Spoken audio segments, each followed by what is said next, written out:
I'll carry you every step of the way. If you can't walk, my dear, I'll show you how much you mean to me. I can't live without you here, so let's replay the feelings we never lost,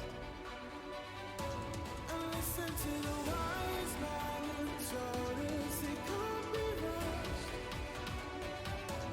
Let's not tell the fun we've returned. Let's stay hidden within our love. We've come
Oof. Howdy, guys.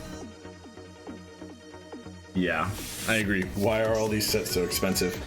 What we really need is for nice sets like Olivia to not be expensive. Because I don't own Olivia either. This is a customer set. I want it though. I never really cared that much until I saw it in person, like at NorCal last year. And now looking at it next to this board, the colors against the black board, oof. Primo. I don't know, you know what though? Occasionally you can find them for a good deal. There was a guy about 120 miles, 130 miles from me who was like $200 for Olivia as long as you just come pick it up. Like he wanted cash in hand. And I was like, seriously, like I will take the day off. Pinged him. He had already gotten rid of it. Hey, how's it going? TSC? Hey, everybody else. Yeah, so I'm, I don't know, I'm hopeful that one day I'll get it. I mean, I got camping for not too bad. But then again, I think Olivia is a lot more rare than that. Is everybody jumping in on GMK Olive? Just saying. It's her next set, right? Olivia's next set. I kind of feel the same way about it that I did of the online renders of Olivia. I was like, meh. Might have to jump in on it though. It's on Novel Keys right now. Paid 160 euro for GMK Olivia plus extras and a tofu. That's an amazing deal. An amazing deal. Sold the tofu, yeah. That's amazing. You know, I feel that way about it too, but frankly, I would have felt that way about Olivia until I saw it in person. So I think there's something to be said about those muted colors looking actually really amazing. In person on an actual board. Make sure that I muted this. We don't get interrupted. Vibrate. Anyway, yeah, Olivia is amazing. It looks really good. And we'll see it later. And this Lyn Whale, man, I'll tell you what, that looks truly, truly spectacular. So yeah, I'm gonna build this with the Helios, and then I don't know if I'll stream it. I'm gonna repair a couple boards later for some other customers. They're like simple jumper fixes. I don't know. You guys have seen me do that enough on my stream, so maybe I'll do it if we have like a bunch of time left over. If this doesn't take very long, otherwise I will do it off stream. So actually, I just got a key set today. I pinged him on Mech Market, and he sent me an invoice like right before we started this, so I need to pay him when we're done. But getting a DS8 Galaxy class. So you guys maybe know I have Galaxy class, but I don't have the Sangan bottom row set, and I don't have the Artisan. I didn't really care that much about the Artisan, but somebody had posted for like 350 or something originally a while back, and I kept trying to work him down to like 300 for the whole set with the Sangan, and he just wouldn't go there. Like, so anyway, somebody just posted it for 300 today with the Artisan, and I was like, all right, I'm sold. Because I have a buddy who, is he watching? He's not watching. I don't think he watches. Who I think it may be a present for, who kind of gets me some cool gifts sometimes, and I should get him something really cool. And he's a real big Star Trek fan, so I think so I'll keep the Sangan set and the Artisan, and he has a board already, actually, that I gave him, and it'll just be like, boom, there you go. And I think he's rolling Halo Trues like in their raw form, which is weird. Anyway, never owned Oblivion. Is that a must buy? I don't like Oblivion in its regular colors. It's not a must buy for me. I don't like all the multicolored stuff going on it, but what I do like is the monochrome set for it. I actually think that looks really nice, and I'm considering it. I don't know what you guys think about it. Anyway, I don't want to delay too much. I'm good at making this thing here take a little bit longer than it needs to, so I'm gonna pop over to the solder station. I'm gonna bust out this whale and we can check it out. Actually, I'll bust it out and show it on this camera. This is much higher quality.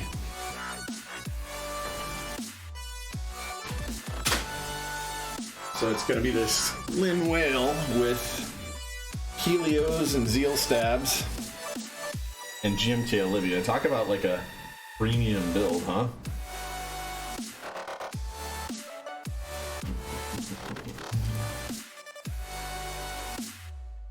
Man, this is a nice looking board. There's no bump-ons on it yet or anything.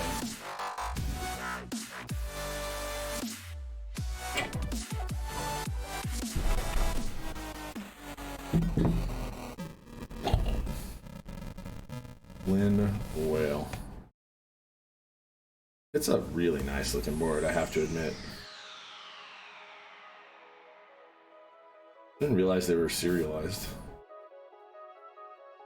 32. Ooh, camera having a hard time focusing on all that. Anyway, it's a nice looking board.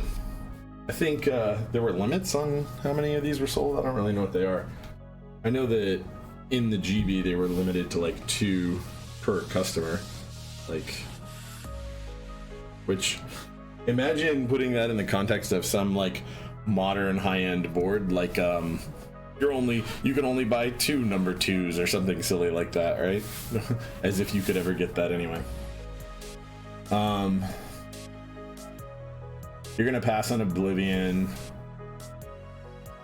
They're just selling so well. Yeah, it'll be available. It's like Hamon, right? I forgot to jump in on it last minute because that's what I meant to do, and I forgot. And it sold like over 1,000 sets, right? So of the base set, so it will be available. The hard part for me is I want to try and get 2 Enye sets to build a board with it, with just Enyes. You wish you could get an affordable TKL. I mean, there are affordable TKLs. We're gonna switch over to the other station and I'll show you what I believe is an affordable TKL that's maybe not as, well, not as premium, but it's nice. Also, we're switching this on.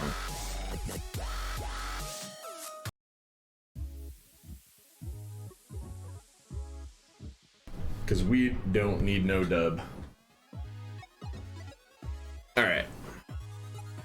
Oh, hey, Nick's Journal, thanks for following. I appreciate that. So, what I was going to say is, yeah, so this is maybe not that affordable of a board, but this is an affordable board. I mean, the way I had it built right here is maybe not, because it's like 140 bucks for the PCB and the crappy plate that's in it. But you could do like a phantom build with this case. This is an AliExpress case, or you could use a text TKL. And I mean, you'd be solidly under 500 doing MX switches. Probably, I mean, realistically, probably under 4, not including caps. Although I don't know what you're gonna put on it. This has some crappy tie caps on it with Alps Blues.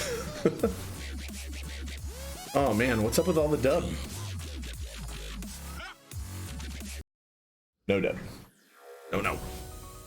I don't know.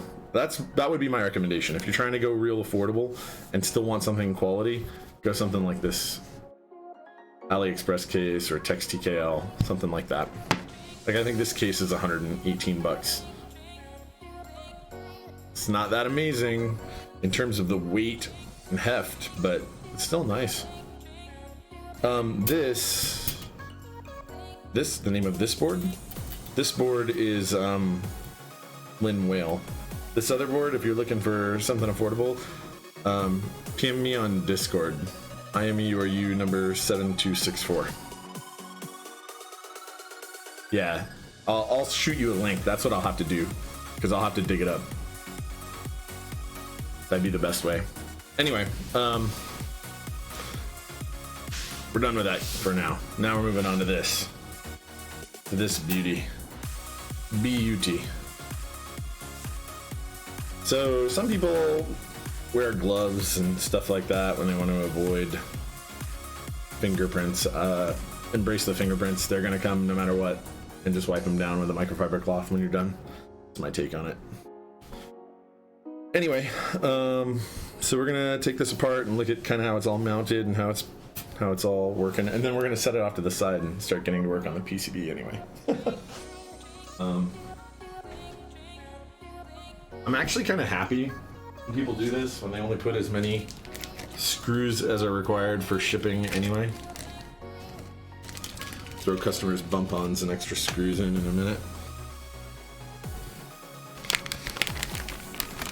So we're gonna need this so we can test it out. Set this off to the side for a sec, because we will get back to it. I'm gonna pull the blue solder pad out because I want the contrast, the video.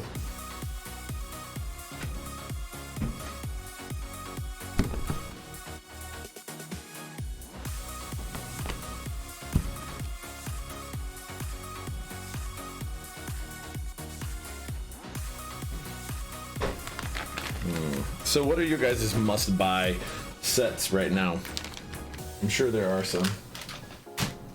I just kind of want to check this out. Show you guys how it disassembles and stuff. Plus I'm excited to get a look at it. It's such a nice looking board.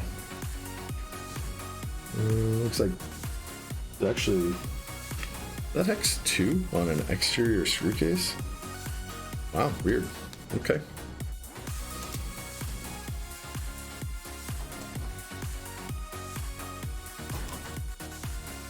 Non-magnetic, or at least I'm non-magnetized.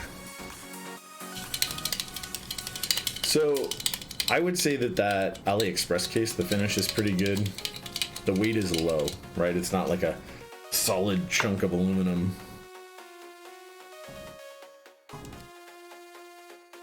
It's very lightly magnetic. Stainless screws. Anyway, you know, the funny thing is this is one of my favorite boards, and when I go to Seattle, there's a high likelihood that that board is coming with me because it's light. It'll be easy to take.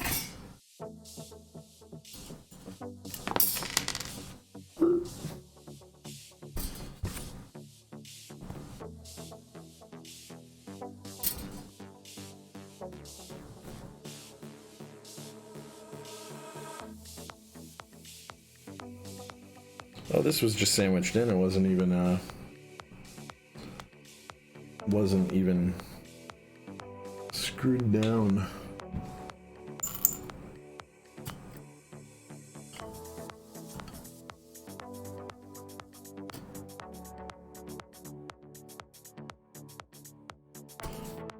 Yep, okay. So that's pretty straightforward. It actually doesn't screw in, even though there's screw holes in the plate. For it to go through, there's nowhere for it to screw into the bottom or the top. So it is just sandwich on these little tabs only. This plate looks vaguely reminiscent of Jane and well, some other duck boards and stuff I think share that same plate design. I say that because I have some plate files for boards like that. Anyway, since there's nothing special there, we're gonna take this out because we will need that, and I'm gonna actually throw this top piece back together.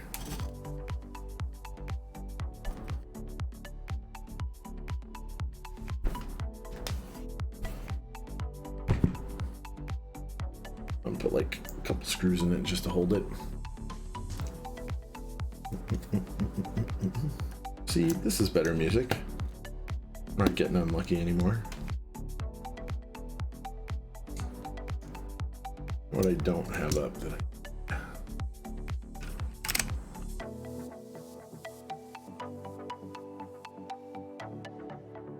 there we go.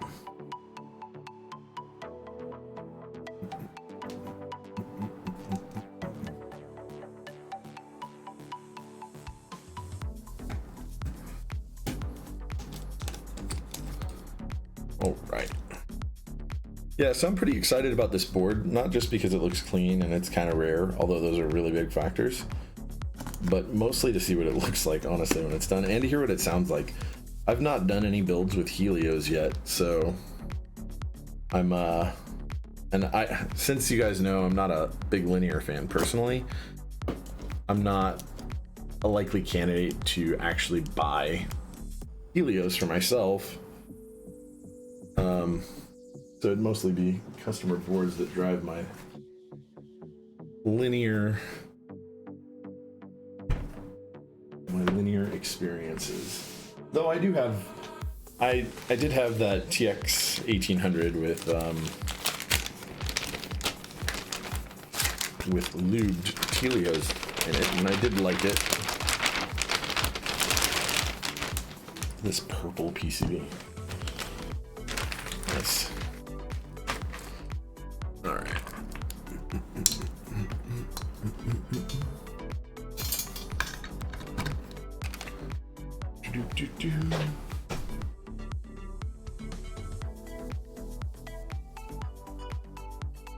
Oh, actually, I want to do this too. Adding songs that I think are okay for our stream to a playlist, so over time we eventually get some playlist action going. No LEDs, that's a good thing.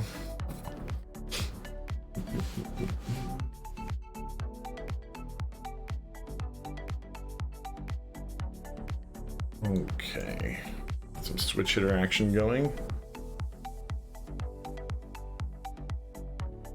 Give it a good test.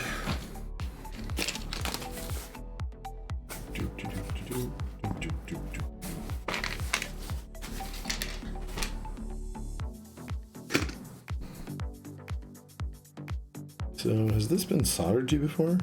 Doesn't look like it. Actually looks like a new PCB.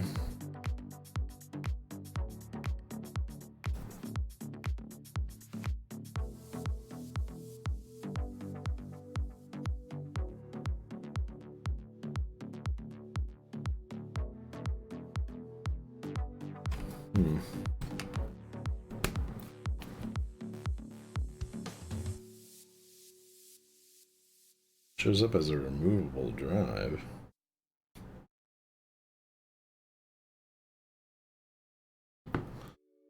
Oh, must be something funky going on with this guy.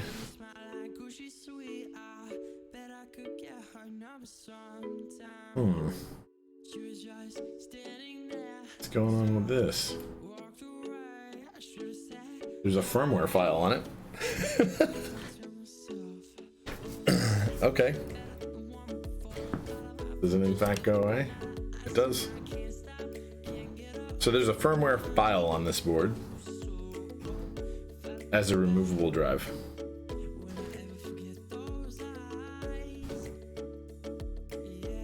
Oof, customer should buy H87a. That's my take on it, but that's not where we are right now.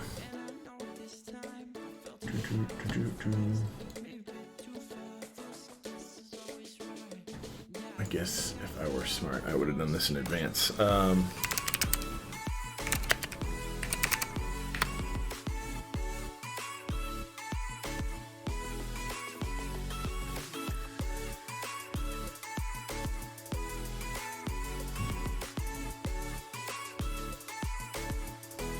Okay, Fave 87 made by Lyn, already tested, blah blah blah, that's somebody else's.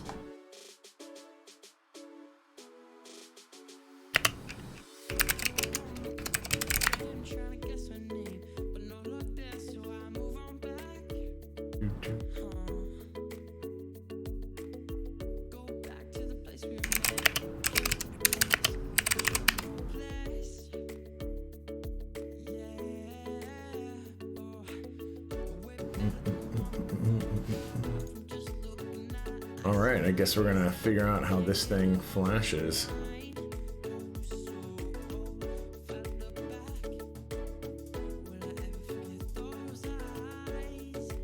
I mean, it has a firmware file on it, so It says no firmware is on PCB by default, but this is for a dolphin. Actually, it's for a dollinger, but I'm guessing it works roughly the same. Wave tool. So there's a flashing tool for it.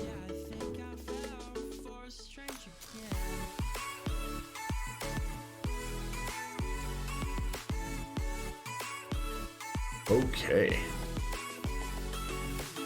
Well, now isn't that kind of lame?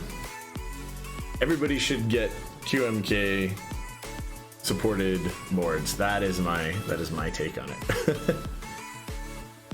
In fact, I wonder if QMK can be flashed onto this board.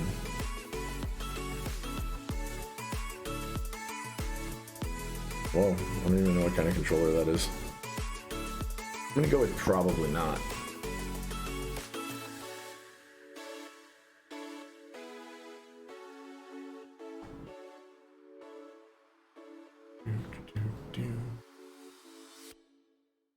Where was the tool? Save tool.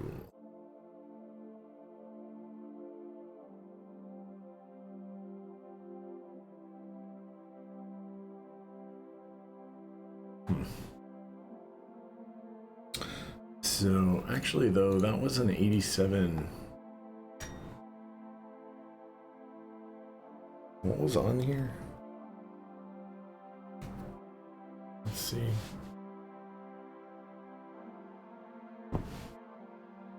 It has the firmware file. Okay, well, I guess I'll download the fave tool itself.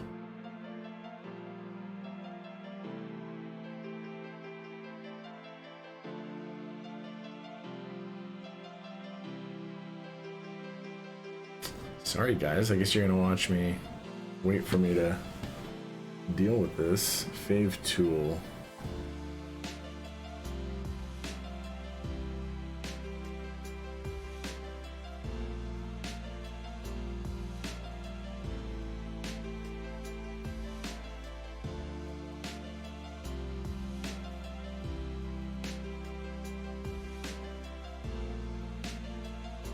So I downloaded the fave tool application for this thing, and then if I try to connect to a device, what does it show me? Not connected.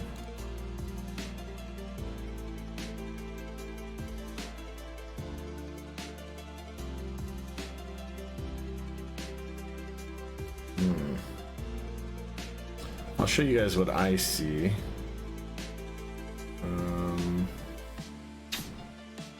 Hold on, give me 1 second. Window capture.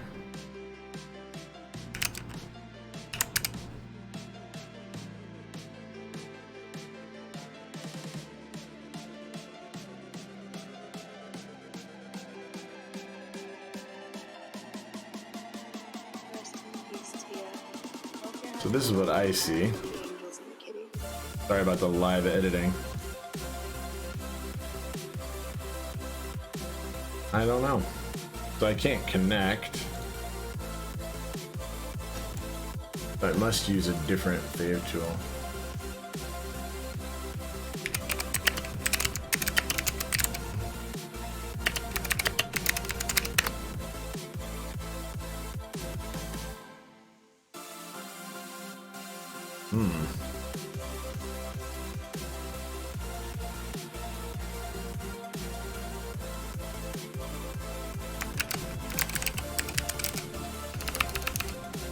Oh, not what I'm looking for. So the tool at least shows what I'm hitting.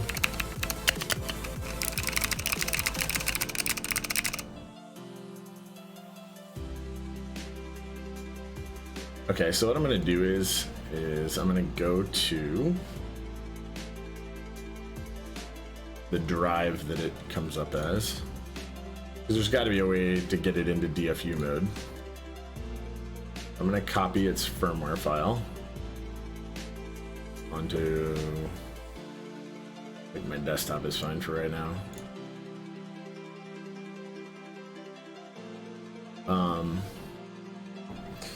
So I don't know how to get into the DFU. And then I'm guessing I get to connect to it.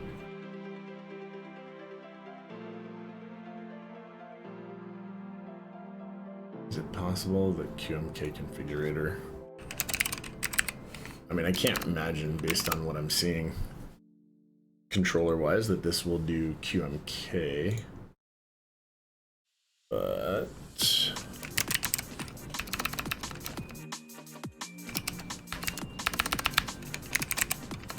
yeah,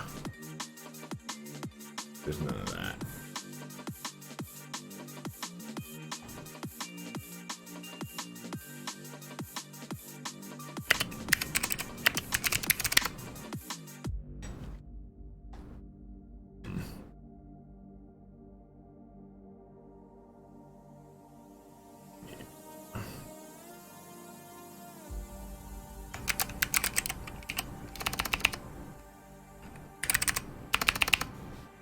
Yeah, this is janky. There's gotta be an easy way to do it. I wonder if customers in here. Oh, it has been soldered on once before. There's one pad that looks like it's been soldered.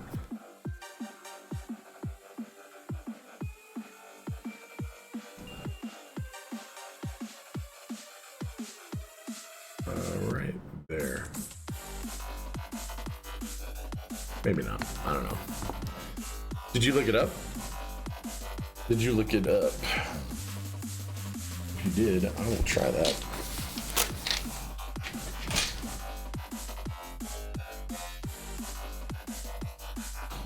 I'm definitely willing to take FNB. Okay. I'm actually going to run QMK Toolbox because at least it might recognize the thing when it comes up into DFU mode. There.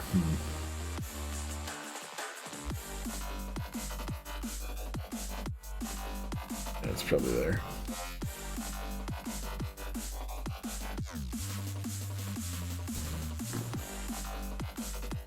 Yeah, so that probably got it into DFU because now Fave doesn't recognize stuff like that. So QMK Toolbox didn't see it drop in. Question now is, do I have...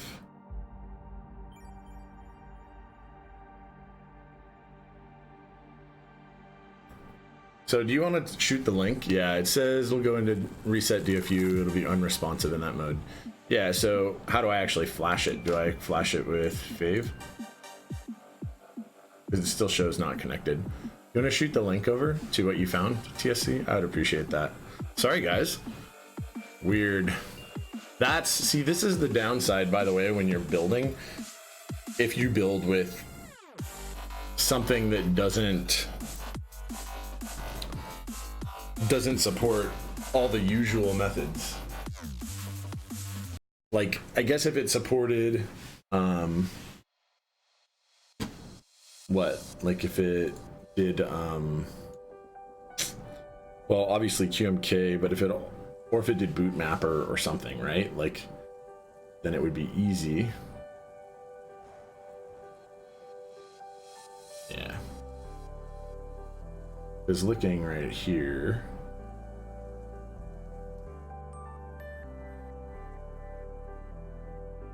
Yeah, like boot mapper doesn't talk to this thing. It looks like.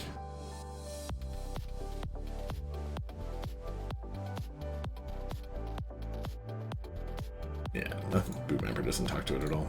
So, like it has, I guess, that Fave 87 tool probably.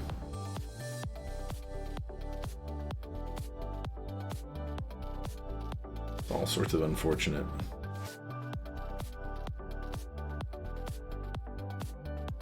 I mean, it doesn't actually look that bad.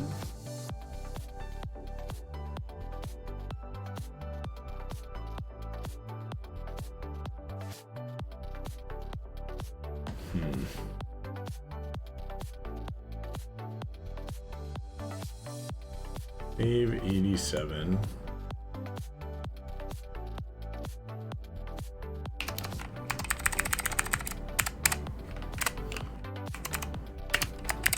PCB. Send it in a DM. Oh, like a...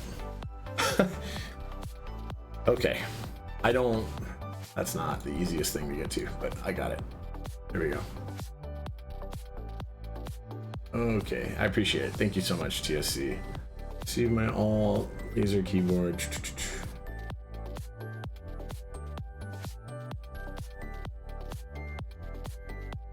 3.0 hub. So this doesn't really talk about... Wait, this is a drop alt. This is for an alt keyboard. So anyway, this does, in fact, that did actually put it in DFU mode. Or it did appear to, because when I do this... Oh no, that might not have put it in DFU mode. Actually, it probably didn't on this board. So there is a key combination, and it probably is a function layer. Actually, no, because the drive still stays up, so it won't. When it goes into DFU mode, I won't see a drive anymore. It's possible I just drop the firmware on there and restart it. I don't know. I don't know.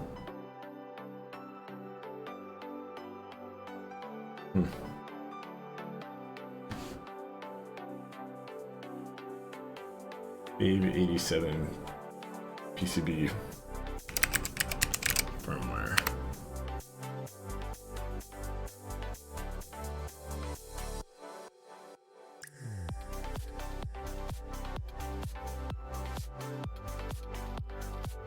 I wonder if customer is watching. Customer, if you are watching, please say hello. I have a recommendation, which is that we get rid of this altogether. Because I don't see any reset pins on here.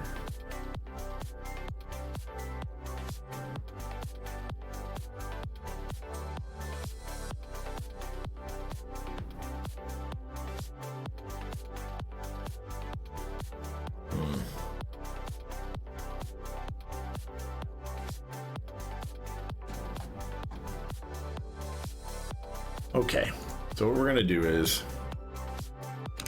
I'm going to, because I'm sure there's like a Korean page somewhere that says it in Korean, but it's also possible that someone has in fact done this thing before.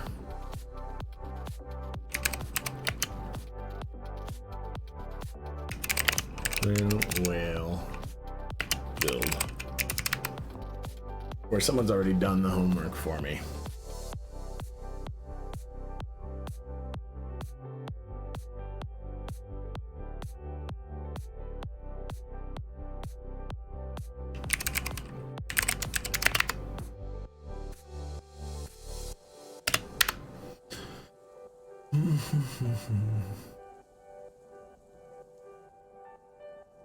No, I see key cult #1 stuff. I don't see any Lyn Whale stuff. Okay, so this is gonna be really a bummer. Okay, so let's go on Geekhack. See if we can't do Lyn Whale firmware.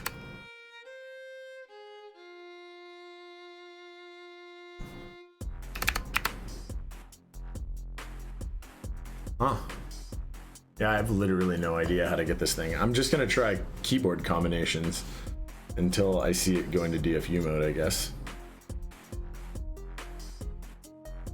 Hopefully that does it.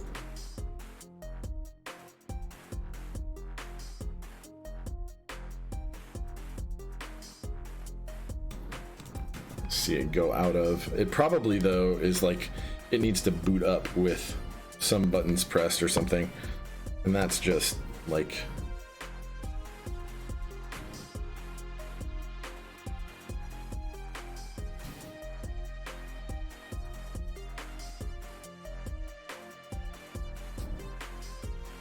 yeah, it's FAVE. Oh no, so that's for a B87,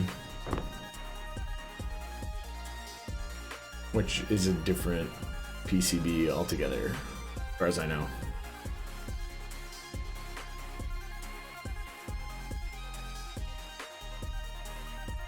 Yeah, it's a different PCB.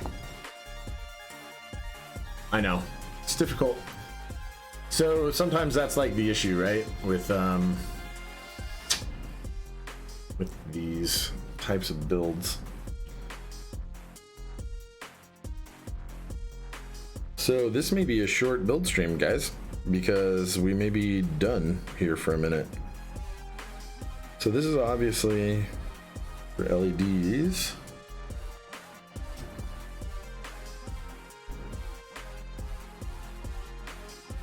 Yeah, this may be wicked short. Like, we may not be building this PCB right now.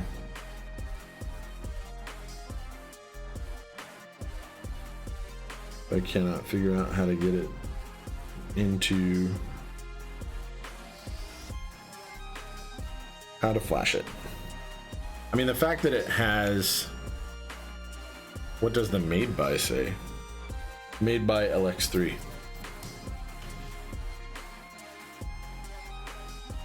LX3 fave 87.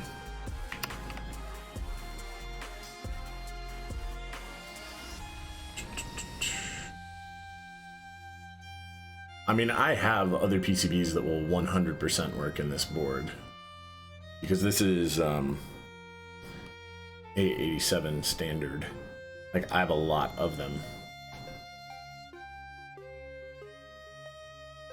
Just I can't use them without talking to the customer. And if he's not in chat,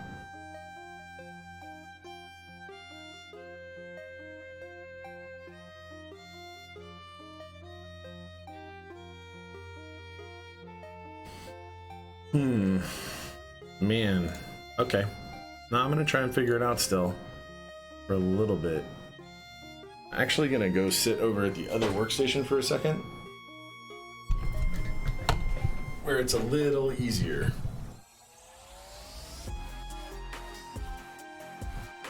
A little bit easier for me to search monitor wise.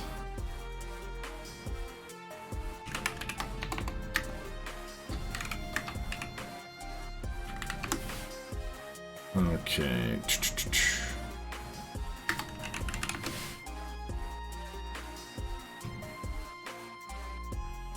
So there's Dolphin Linger 2017. What's that now? And so there's Fave Tools. That's not like that. Straightforward. Keyless.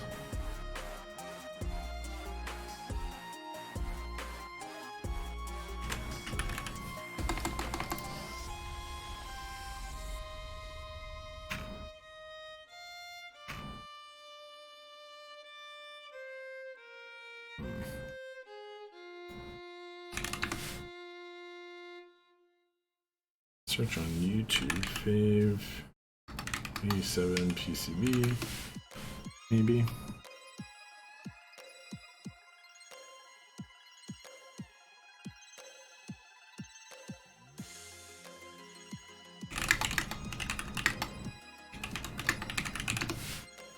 Yeah, there's gotta be So upon plugging in the PCB as prompted by Windows to selection action, blah blah blah. Firmware, does this mean I need a new firmware? So somebody actually posted to Mechanical Keyboards Reddit the other day. So Lin Whale firmware.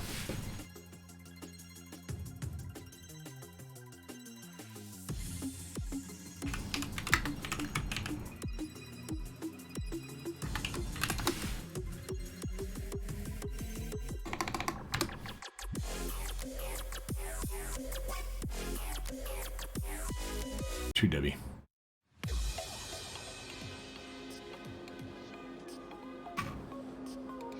Yeah, so I don't see anybody's instructions on how to do it. I'm guessing that most people take this PCB and toss it out and use something better anyway.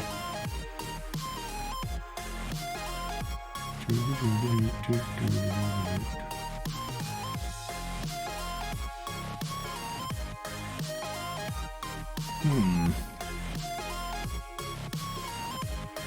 mean, so I'm tempted to take this out and not use it and use like a Liku L3 or something like that. I mean, I'd prefer to give the customer a much better PCB.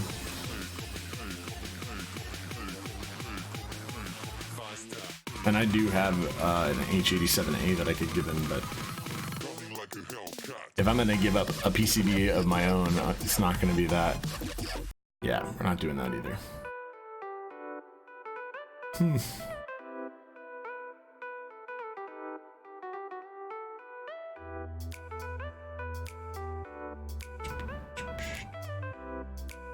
Oh, he sent it to me. Okay. So maybe a user is watching. Maybe he just can't talk.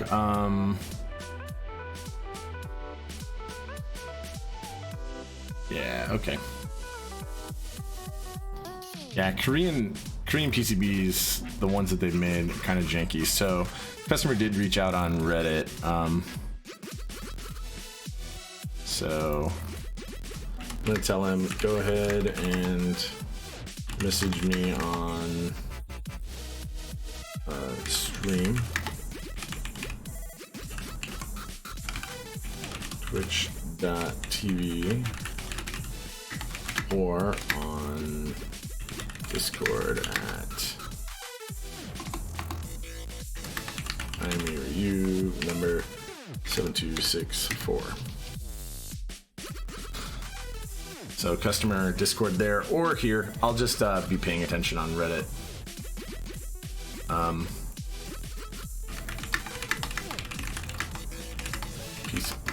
Does customer want me to replace the PCB with Liku L3 or Heine H87a? I do have both of those, and I would sell them to you for what they cost me, which both of them cost me 45 bucks, by the way.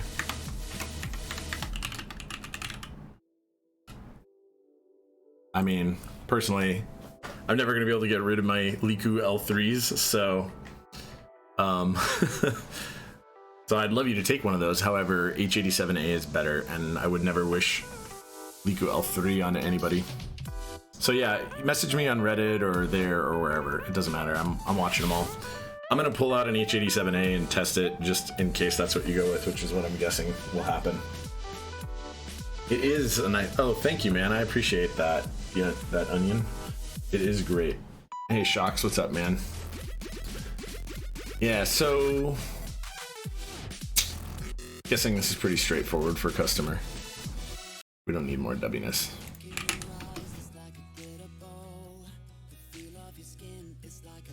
Yeah, so customer looks like he already sponsored him.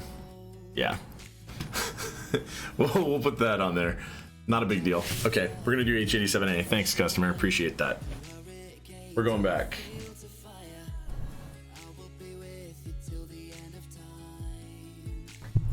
I have no idea what this song is either, but I'm kind of not worried about that. Yeah, okay, so this PCB junk, Korean PCB is such a pain in the ass sometimes. I've done some others though. This one's just really odd. I have no idea what's up with this one, and it does actually look like literally one solder joint has been touched before.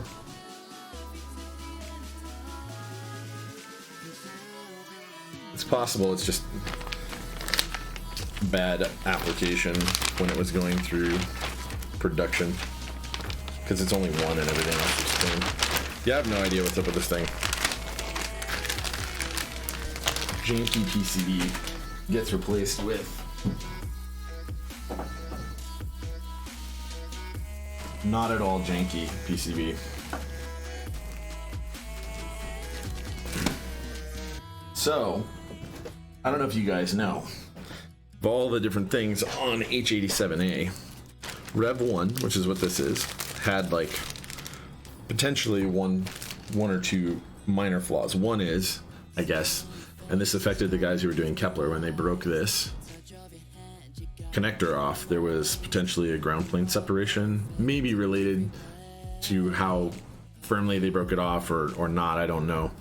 But there's one other minor issue I think that existed, which is spacebar LED. One of these spacebar LED connectors, I believe, didn't work, so you'd have to jump from one to the other to get that power flow. I'm that person. Hello again, how you doing? Yeah, so now we're gonna put in like a legitimately good PCB. And super straightforward. Again, thanks customer for reaching out in all the different places. I do appreciate it. Much easier here.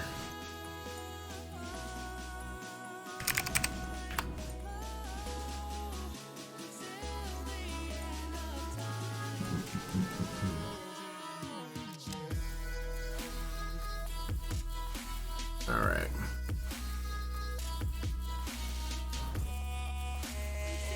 All right, I'm gonna keep customer's window up over here so I can see it. And yeah, for what it's worth, my notifications were off on Reddit messaging, so that mostly because of the stream, actually. Anyway, so we'll test this out. This will be real fast. Look, there's lights. Although we'll get rid of that, of course. We'll go back to switch hitter.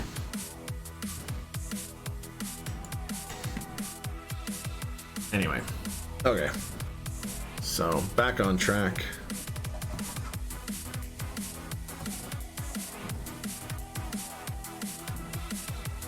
Every now and then you're gonna see light bleed through as I lift the PCB up with the tweezers.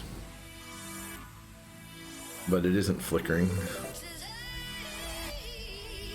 which it appeared to be to me. First round, right? Because when I do this,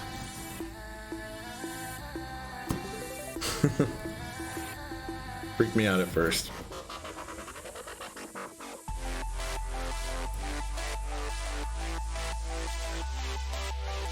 And heck yeah, PCBs that are worthwhile. So, I don't know if you guys have ever had any experience with some of the jankier of them, but one of the really good things is that they all use this same standard layout. It looked like there was chatter there. Here, let me reload that. Oh, it looked like there was chatter. Mostly because I did this. Anyway. So we already tested those two rows, luckily. Shouldn't have reset them, anyway.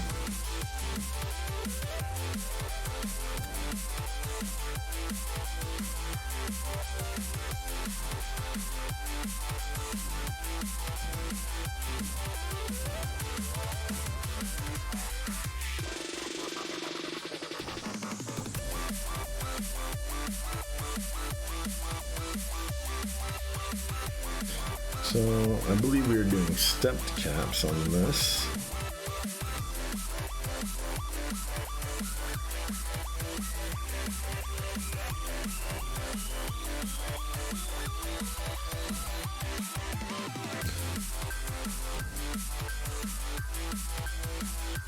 This should be function.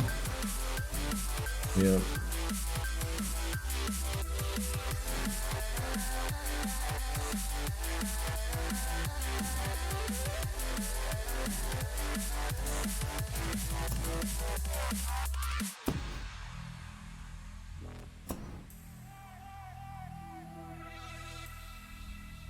Windows key, Alt, yep. Space, we should get space in either one.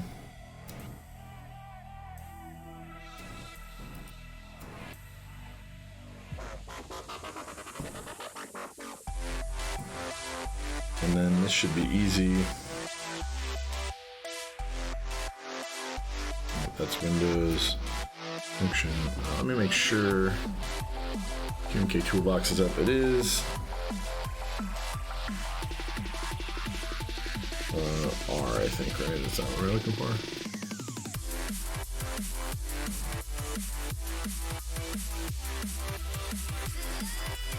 am I going way down here?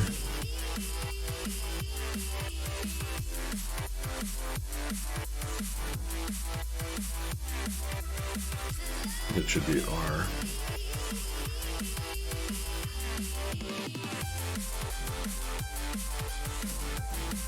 So it should, I think, go into DFU mode here.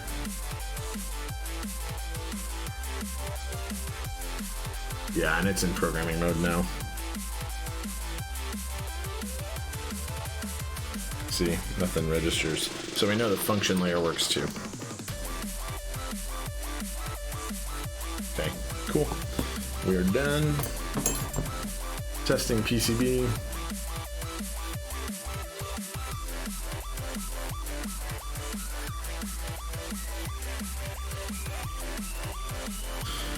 And let me look at this again. I think you have a, yes, you do have a WinKeyless version. Good. Did they even make this board in WinKey? I never saw a WinKey version of it on any pictures or anything.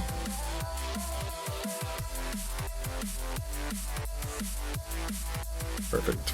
I mean, obviously the plate says Whale on it and has cutouts for WinKey.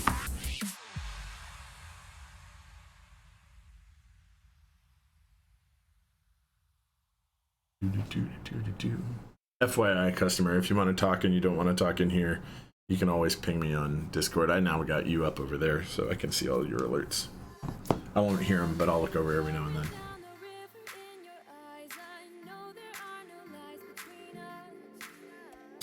Yeah, so I love this board. This board is great. And it'll be easy for customer to get it back into DFU mode and put whatever firmware he wants on there, just like everything else QMK. I heard rumors somewhere, and this, I don't think it came from Heine, although maybe it did. I don't know. I'm not going to claim that.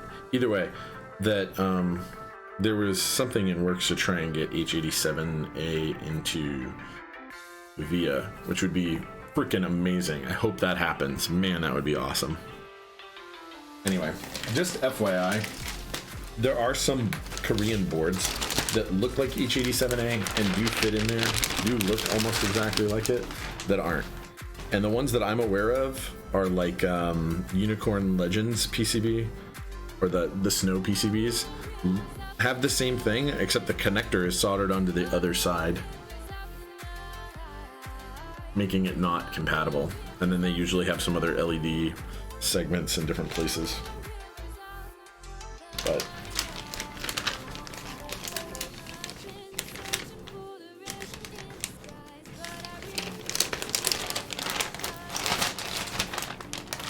the only modern board you have is Corsair K70.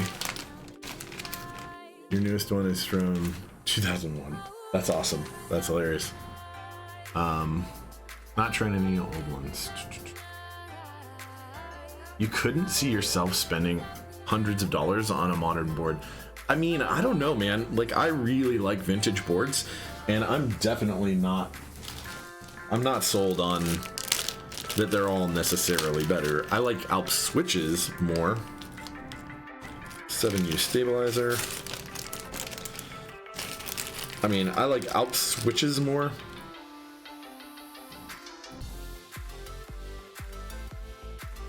So 2, 4.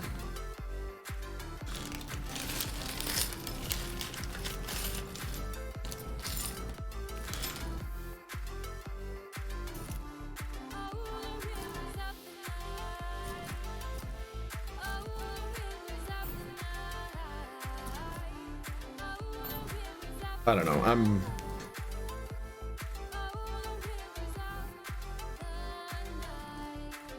I believe that Alp switches are amazing. They're just superior.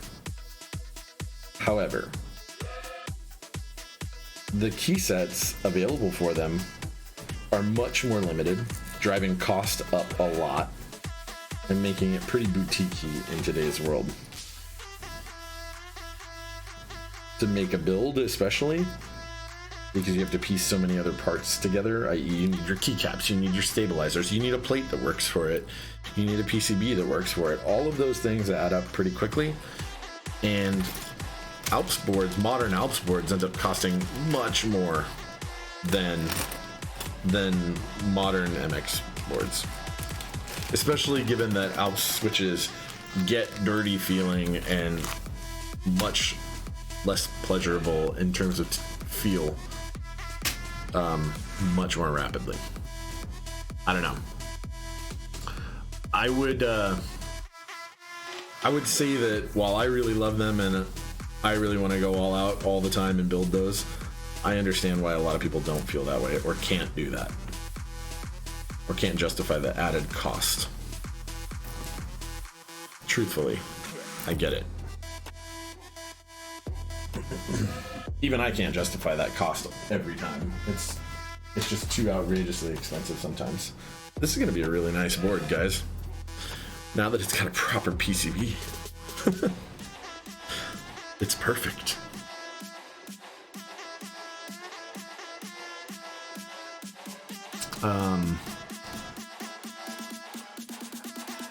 Also, just FYI, you guys, so you know, if I'm not actively looking at Discord and our chat on Discord, because customer had asked if notifs are off, when you open OBS and Discord sees that OBS is open, it automatically goes into streamer mode and mutes all notifications. Just FYI. You can turn that off, but I don't, because I have a bunch of channels. Now that I'm watching customer, I'll see his, but just to note for anybody who ever starts streaming, that's a thing. Okay, so let's get these stabs all worked up real quick. I say real quick, right? But it's obviously the slowest part of any build.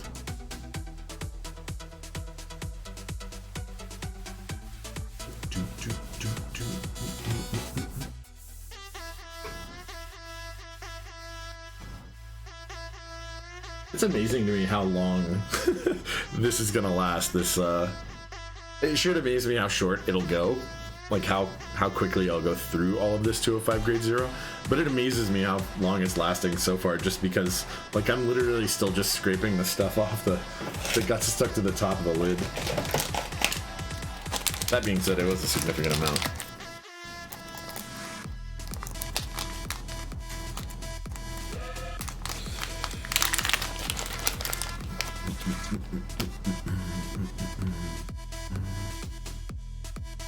Okay, so if you're slowly expanding your Alps collection, what are your favorite Alps so far? I'm that person. I'm curious. I really, really am. Because people have pretty varying opinions on what the best Alps are. And I always want to know what other people think about that.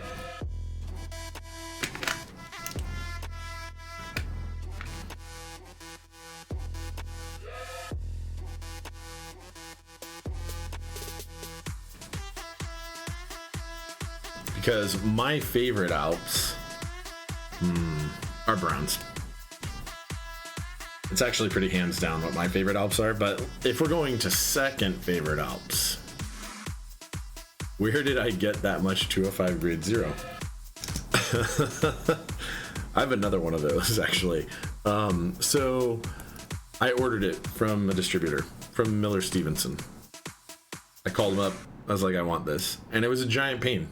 Because what they don't want to do is sell me that lube because it's special production, like it's not made in very large quantities. So they tried to sell me on like literally anything else, and I was like, look, there are two products I'm interested in: 205 grade 0 and 204 grade 0. Shit. After a while, eventually they were like, all right, we'll sell it to you. But what they have to do is they either have to order it with somebody else's order that's going through, or they have to find some extra somewhere maybe, or you have to wait until, because it's a long lead time item, like 6 to 8 weeks I think, for DuPont to actually make it.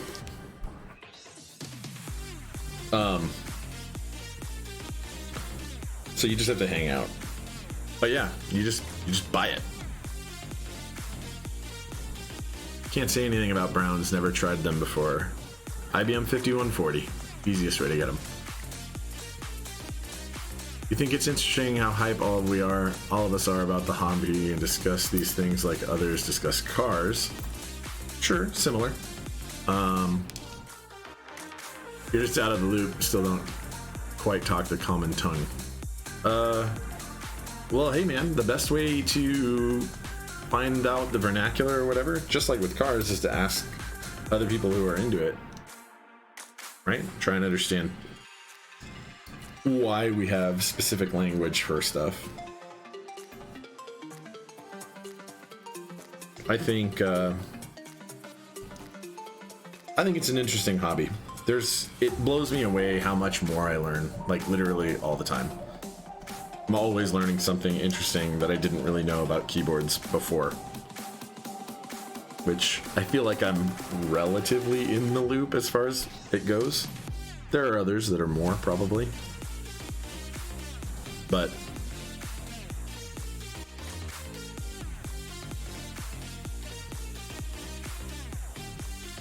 I don't know. I'm always learning new stuff.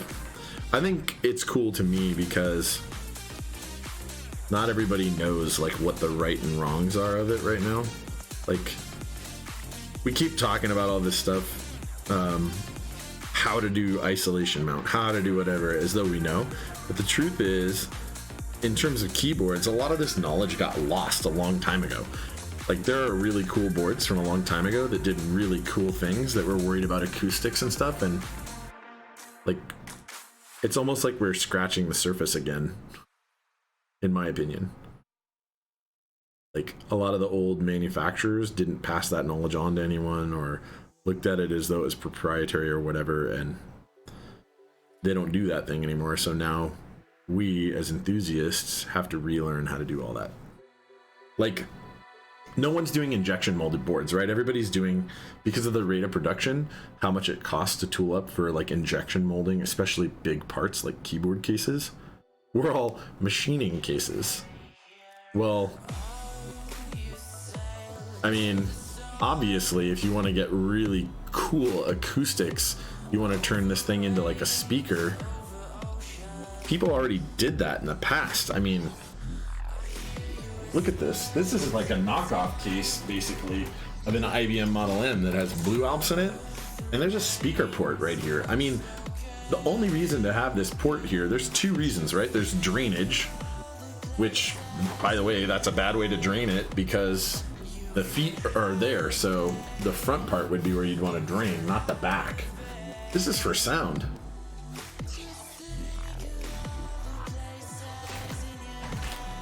I mean, people were thinking about this stuff before. You're a machinist by first profession. That's cool. I mean, but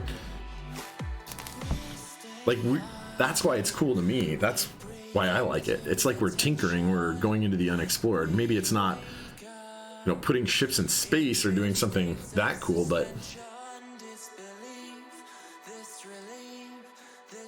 it's a pretty awesome thing because we're still like discovering and pushing the boundaries. People are doing all this isolation and gasket mounting and stuff. I mean, shoot, this board right here has like, I did it myself, right? But it has like neoprene runners on the bottom. That's what holds the PCB and the plate up against the top case. And I tinkered with that and thought about how I wanted to do it for a while before I did it. Like how much compression was reasonable for neoprene to get uniform pressure, stuff like that. Like, it's cool because we can really dig in and go into the science of it. Or we can just, you know, have a chill day where we build a board with a bunch of tried and true methods like this one and get an awesome product, because ultimately this is going to be an awesome board. Yeah, I think so too. I actually wish I had more machining experience and some machines, frankly. That's where I want to go with this. I've done Cerakoting for other hobbies. I want to set back up for that for keyboards, and not just like as a business, but to make cool stuff. I'm not very artistically talented, so there are people way more qualified to do Cerakoting. But like everybody that I see right now that's Cerakoting boards is just doing a solid color. Nobody's putting patterns or cool stuff in on it, like stenciling and multi-layered things, right? People have done it a little bit with Anno, like Nathan Kim's Kintsugi. Hope I'm saying that right. Salamander, Riano, right?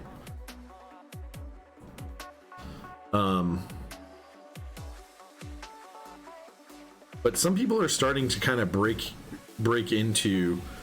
this hobby into a new level, right? Like Jack Static, if you look at like listening to his Discord and stuff, like yeah, he's doing Rukia and Irma, right? And I'm cool. I'm really looking forward to Irma because ultra high molecular weight polyethylene is cool to me. But he's had hard times, right? So he's doing Rukia as polycarb to kind of fund further ultra high molecular weight polyethylene boards. Well, also, if you read his Discord, right, he's looking at machines, like milling machines, VMCs. If we have somebody in the hobby who has a VMC, and we have access to him and can get him to run his machine for cool new boards that we want to run or something like that, we could get really awesome results out of that as a community. Like, I mean, if he supports the community in that way, I don't know if he will or not, but like injection molding is not that crazy. It's just expensive for like 20 or 30 boards. But if you want to do like hundreds, it becomes totally viable cost-wise to do it that way. So as we grow and we get people with more technical skill, like this hobby is going to change, and it's going to change in interesting ways, and I hope it changes in really cool ways personally.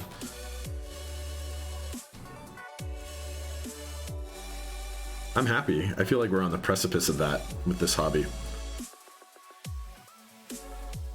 Going more mainstream, I guess, is a way to put it, and that's kind of a downside.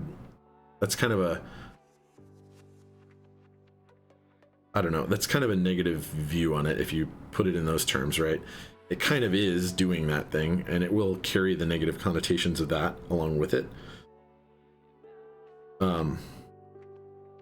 But from a technical perspective, which I think is what a lot of people, especially people who are into vintage boards, are into, like, boards can get cool again. We can go back to the heyday of making really cool, interesting keyboards that were aimed at quality and just technical capability, I guess. I don't know. Technical value. We can go back to that as hobbyists when we start doing that mainstream kind of thing. I don't know. It's not that I'm it's not that I'm super looking forward to that negative side of it. I'm not, but it's happening whether we like it or not. So we might as well embrace it and get the cool advantages of it too. The way I look at it.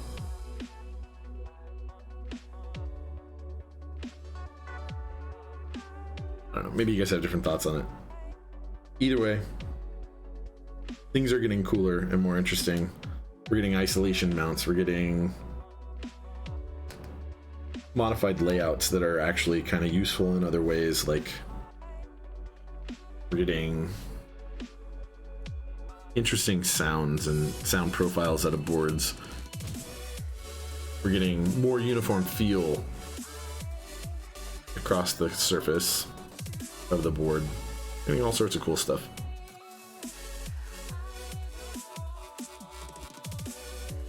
I mean, shoot, I just build keyboards, right? But I see all that. I kind of want to be more involved in that stuff. You want Omni keys to be made again. Hey man, I mean, there's only one way to get there, right? There's only a couple ways to get there. There's people can be willing to spend a few $100s on a keyboard on the open market, and if enough people are like that, then the profit margin is high enough for a company to want to do that, to make that kind of thing. And then some big company could do that. But like Corsair doesn't see that in the marketplace, right? Like if there are membrane keyboards out there, or Corsair's an example, right? Anybody, Logitech, whoever. Like if a membrane keyboard costs them in total $12 to make, and they can sell it for $100, then there's already a huge profit margin there. Why would they even give options where the manufacturing costs $150 or $75, where the margins are so much less? Only to tap that market if they're not going to buy a membrane keyboard otherwise, but you will. Well, since we're all starting to go to these custom options in our field, like or in our little segment, if our segment gets big enough, then there's a reason for them to do that. It would be awesome to see IBM Model M commercials.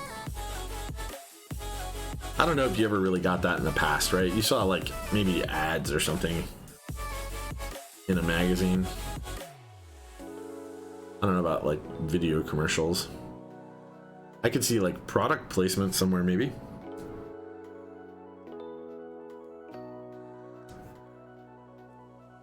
Somebody's like, man, what kind of cool keyboard is that that guy's using? And insert my favorite television show name here.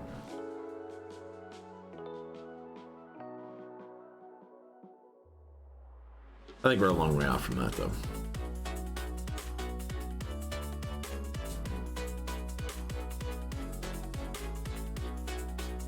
It'd be cool, though. It'd be way cool.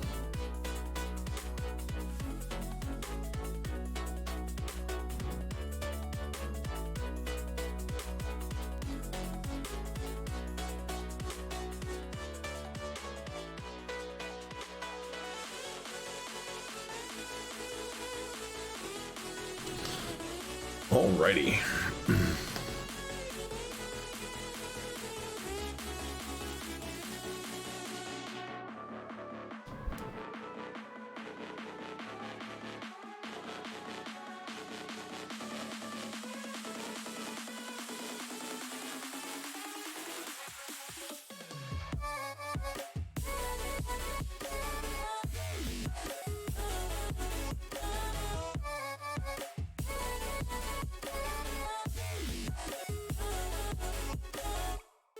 Kind of can't believe I didn't look up the PCB.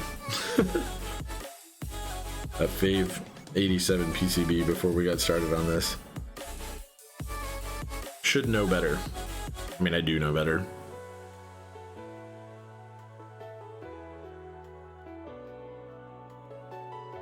Should have already pinged the customer before the stream.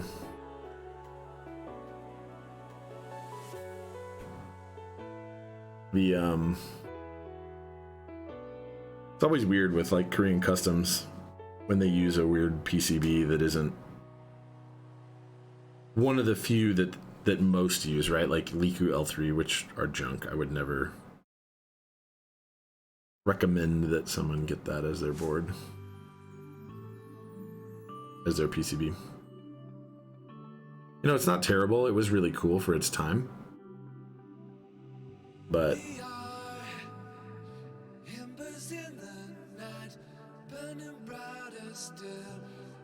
I don't know.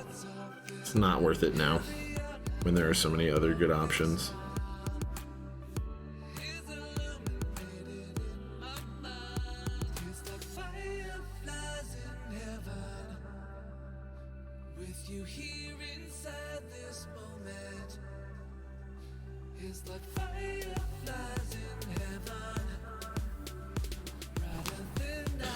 Really made a mess out of that one.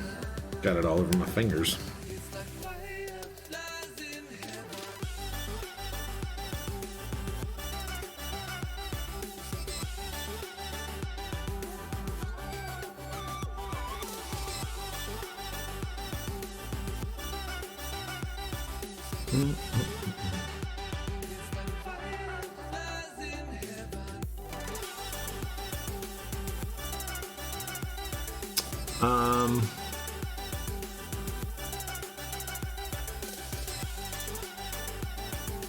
Is there a story behind why I have the Epson?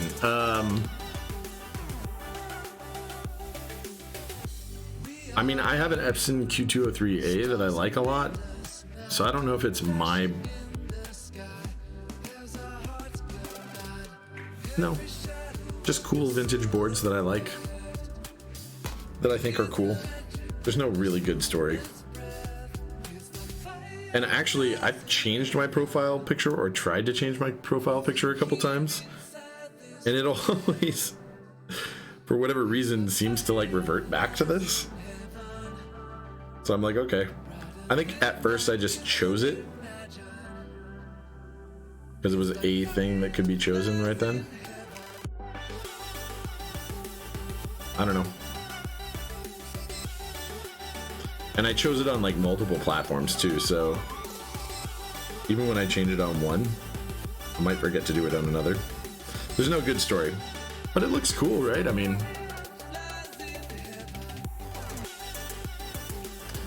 I guess I could pick a better, more premium board.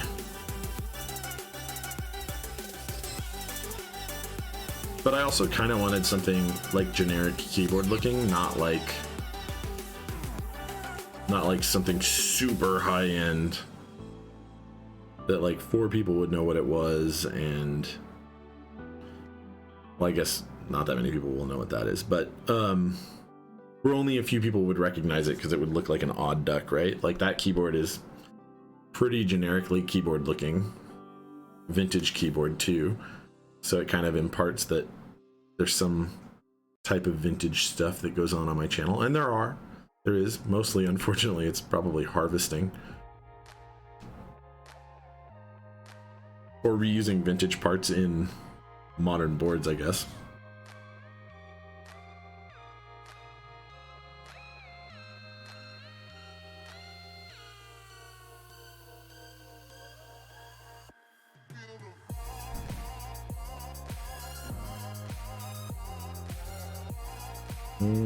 Love Zeal stabs.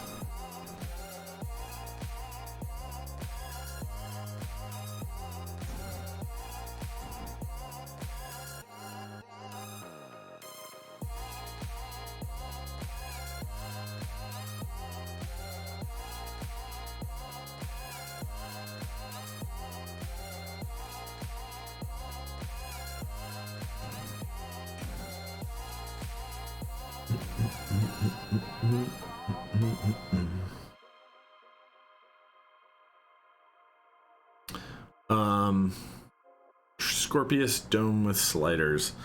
Remind me what we're talking about. Show me a picture.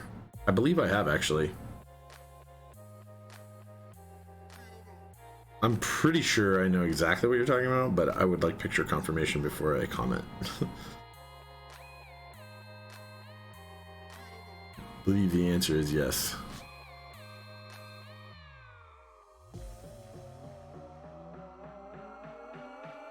I know there was at least one Shiro-san video on it. There are some dome with sliders actually that I think are good, that feel good in general.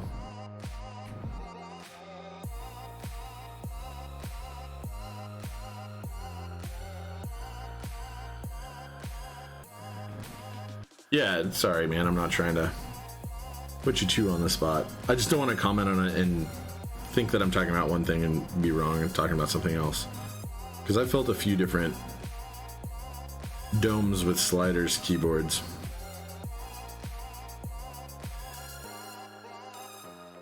I'll tell you one type of dome with slider keyboard that I'm not a particular fan of, that probably is going to be controversial, and I really liked the first time that I touched them, is Topra.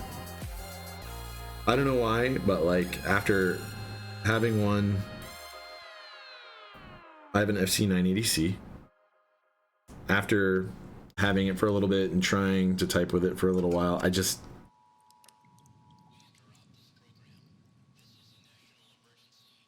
can't fall in love with it. Cannot.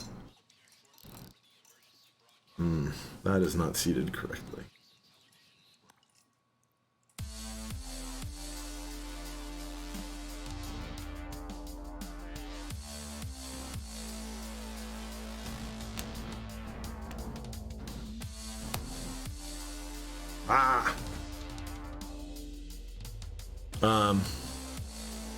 Yeah, don't be. I mean, it's just not amazing in my opinion.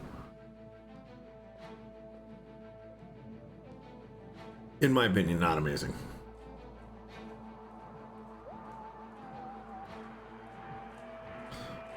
Underwhelmed. Especially after trying it at NorCal and kind of loving it on someone else's board, and I was like, dude, what is this? And he was like, oh, those are BKE Redux heavies. It's like, cool.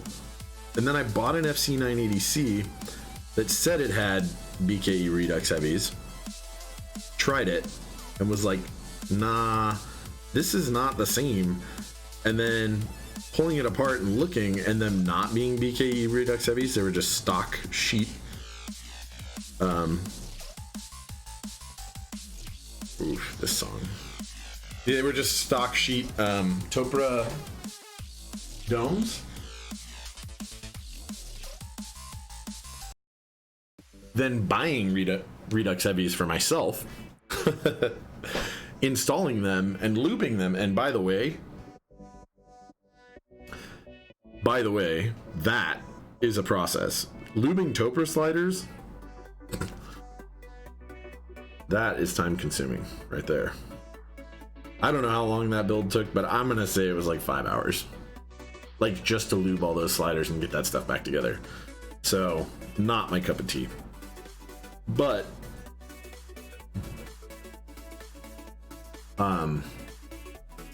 yeah, so getting all that together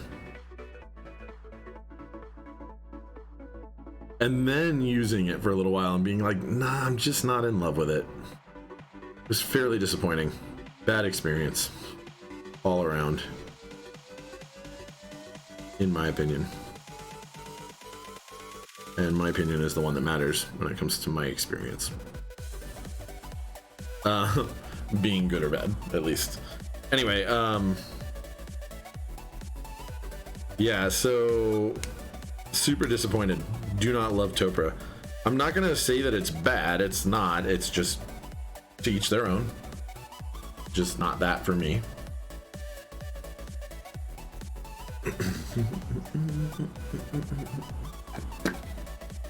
So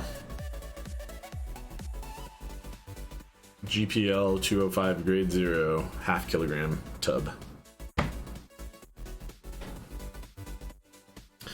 Yeah, so getting rid of that is something that I'll do at some point because I'm not in love with the FC980C.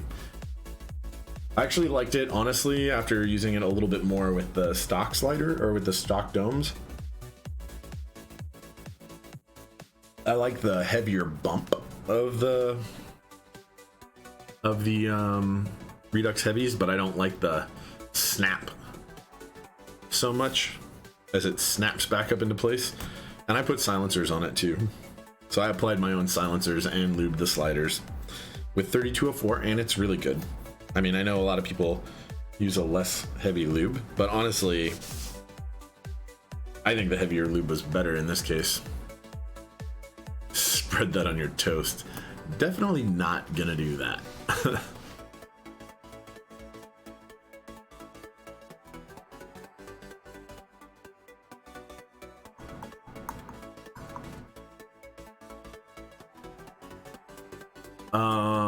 Scorpius domeless slider. That's not what I'm thinking. Nope, that's not what I'm thinking. I'm glad that I didn't say it before. That is not what I'm thinking. So no, I do not have experience with that domeless slider. But I do have experience with some other domeless sliders, and honestly, some of them are really nice. Like, I would use them. Yeah, it's food grade, but definitely don't eat it like it's food. Yeah, all right.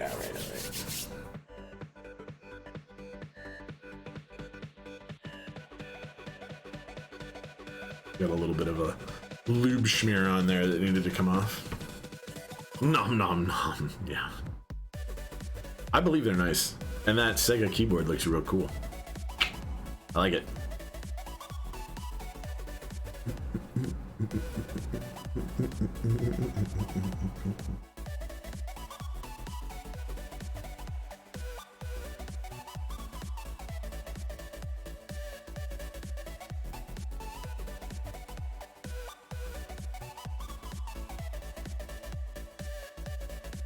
Make sure this looks right.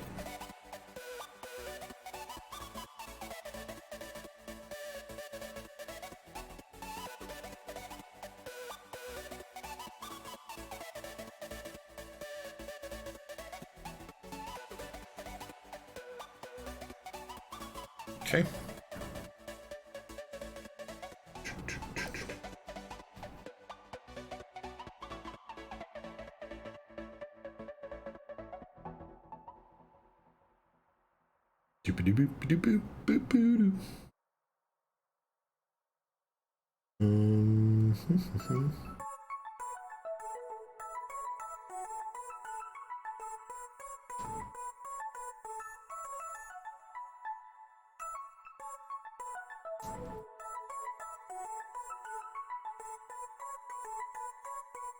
Dirt, what am I doing?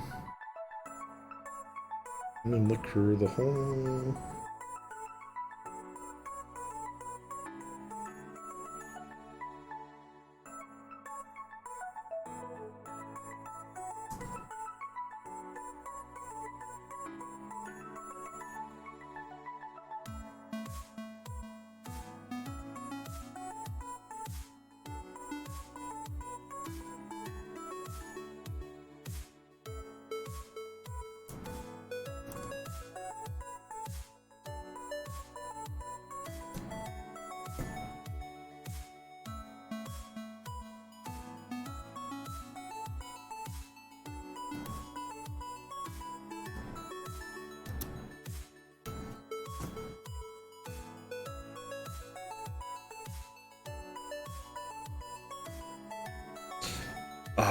So easy to figure out where you're trying to put your stabilizers, right? So easy. Only so many places to put them. Limited layouts, but limited to the ones that you're going to use anyway. Why not just do it that way? Very nice. And for how shitty the boards that they came with were built, they sound really nice. That's cool. It's always good to have good sounding boards. It's an underrated property of boards. Like this board, right, is going to have Helios on it, which are quiet, super silenced, right? But I have a feeling that it's actually going to sound really good. It'll be quiet, but that's the point. It'll feel good and it'll sound good.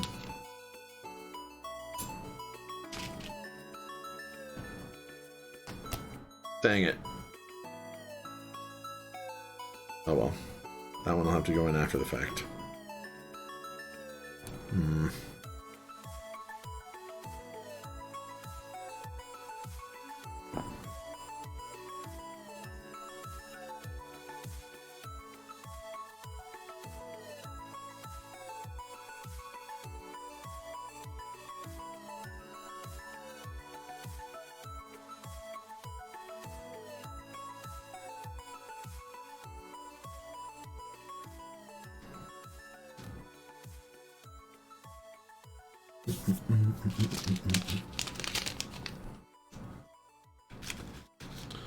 All right, customer, if you want some kind of other than we discussed layout, other than standard layout, now is the time to speak or forever hold your peace, because we are laying it out now.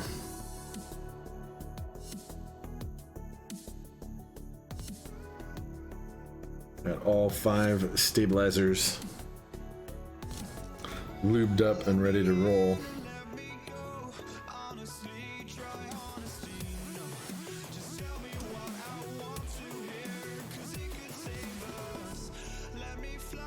Discord, please.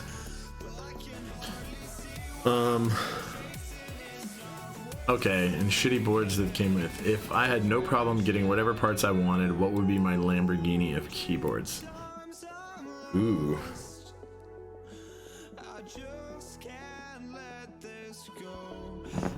Okay. Lamborghini of keyboards. Are we limiting this to vintage? Because let's be real clear about this. Are we talking about Lamborghini Aventador? Or are we talking about Lamborghini Murcielago, Diablo, Mira, Countach, whatever?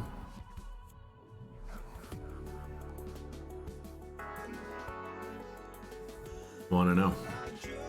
Anything goes. Well, they're two different cars, man, because I'm not going to limit myself to just one, but I'll start with vintage.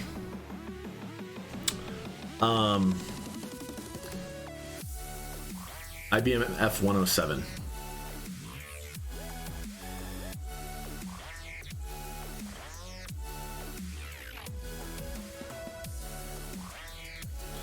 Fully restored.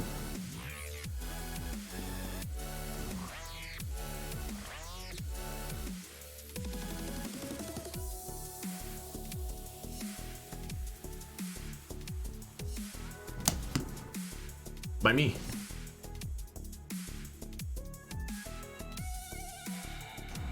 Yeah. They're not that rare, and they can be acquired, but that's it for me. That's what I'd want on my desk. Giant, heavy F107. I don't want to spend $700 on one either that's already restored by someone else. I want to do that work.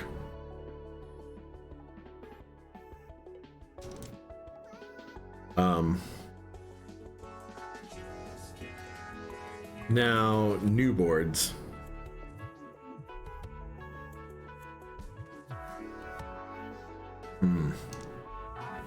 Okay, let's go new boards.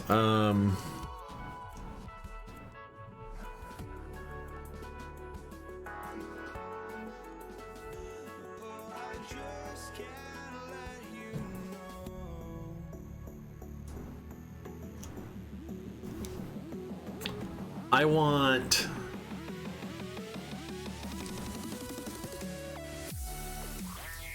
Lamborghini of boards.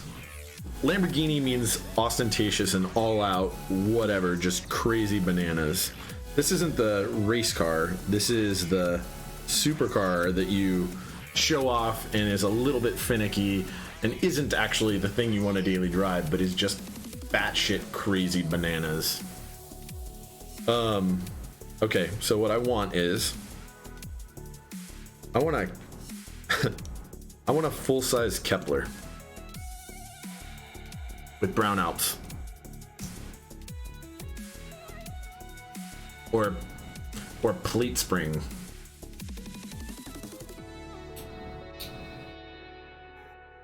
But that body, basically, but full size and plate spring. But if we're going for like something that's actually what I would daily drive, that's just really cool, that's real awesome, that I want, that would be 1800 layout, not full size, because it being just a little bit smaller is actually really convenient. So in that case, I would go with, well, basically HBCP with amber or brown Alps, or maybe blue. Blue's lighter and nice, or white actually would be really good too. I like white Alps, white SKCM, white complicated Alps.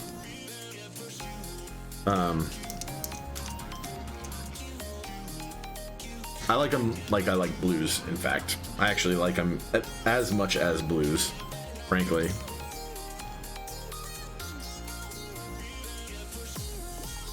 And I'm fairly certain it's gonna get ambers or browns, just to be probably browns, frankly, because I mean I like have plans and layouts given the switches that I need, so that I know to get certain switches by certain dates when I'm expecting to get boards. But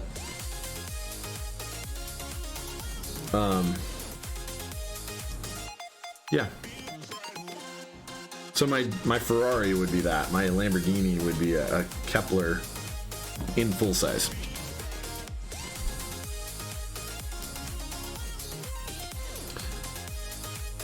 Chrome plated with a pony. And yeah, the F-107 is massive, like 11 or 12 pounds, right? At least. And maybe, if I get an F-107 one day, I'll restore it and do my own thing and throw lead weights in it just to make it heavier. How about that? How about that? Helios. Somebody asked earlier, are they lubed Helios or are they regular? They are not lubed Helios, they are regular. And actually, I think they're gonna feel really good as is. Lubed could probably make them just a tiny little bit. I don't know, man. I think it's just gonna make them butterier. I don't think it's gonna make them smoother. So if that's not what customer wants, then why lube them, right?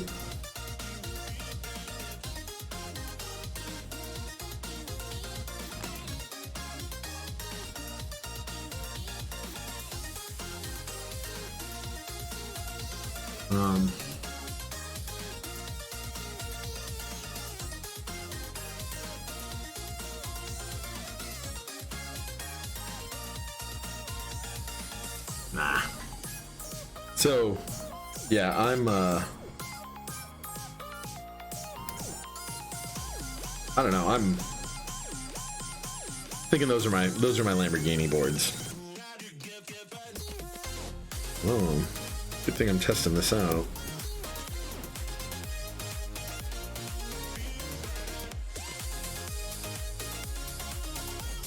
I believe these need to be flipped around.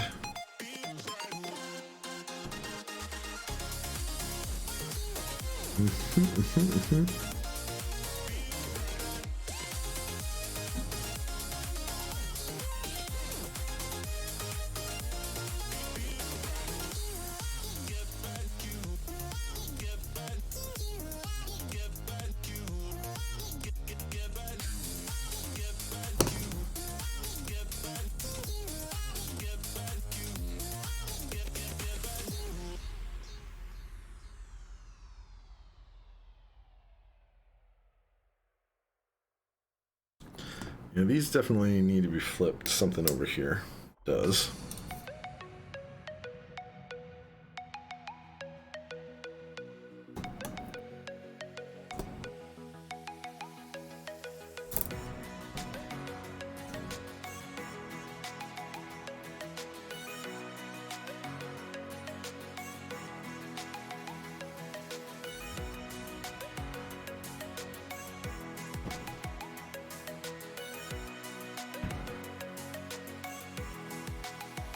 One of these had fixed, right?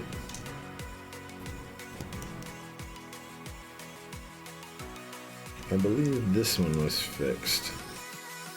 Yeah, so that's fixed.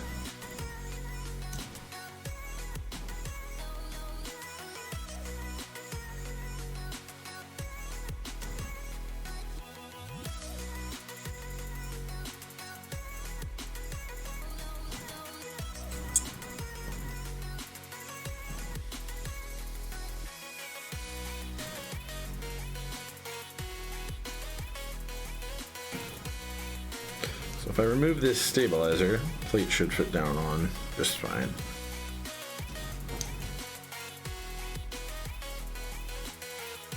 So if you guys look at what I'm doing, I'm actually making sure that the way I've oriented these stabs fits down on.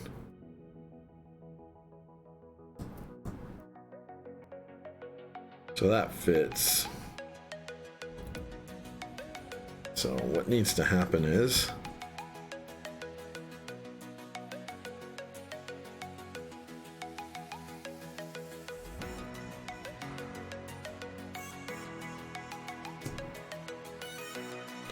so that needs to go like that.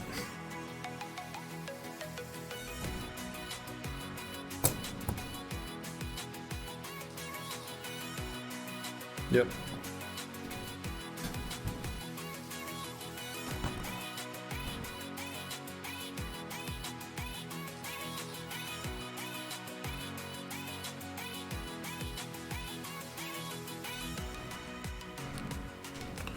You need beam spring threading in your life. Yeah, I do too. But I don't think it's gonna be the Lamborghini of boards for me. Mostly because I'm not gonna really be able to use. Well, I don't know. Maybe I could use it all the time. I think I'd like to do plate spring though. Like a modern rendition of plate spring. Modern beam spring would be awesome too. But if we're talking about Lamborghini, like the really hot shit supercar for now, it's gonna be a modern case design or a vintage one that's refurbed to the point of craziness. IMO.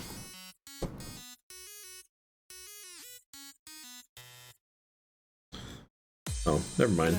I asked customer to tell me if they wanted some kind of crazy layout, but I forgot. This is a fixed plate, which is good. The cracked version has a way warmer sound than the port version. What the hell is this? Render the project with a bit rate of Dubstep tutorial. per second. No, let's not do that. Let's thumbs down that. Maybe one day this thing will get that I am not a dubstep fan.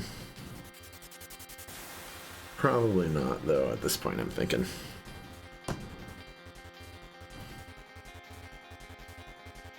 Love fixed plates. So happy customer board has fixed plate. It's the thing that goes in the journal. I don't actually keep a journal of builds. That's why I post these videos to YouTube. So they're there forever. In the ANSI standard layout. Yeah, that would be awesome, dude. That would be awesome. Imagine, now imagine if you could use standard keycap sets that are available now. There are some good keycap sets out there. Like what's going to go on this?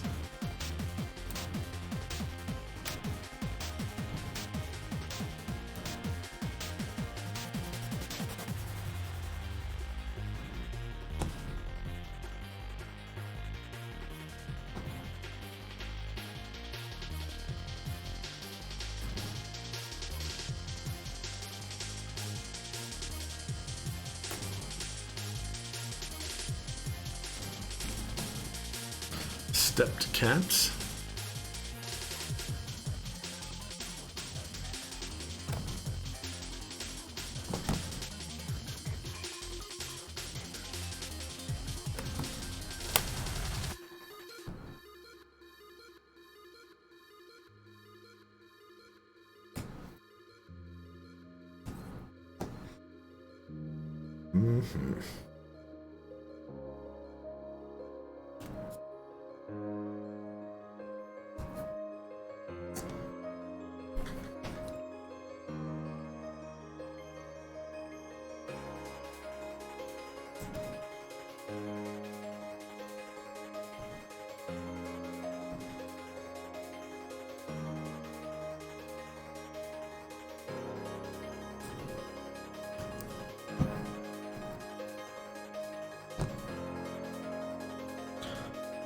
It's a weird song.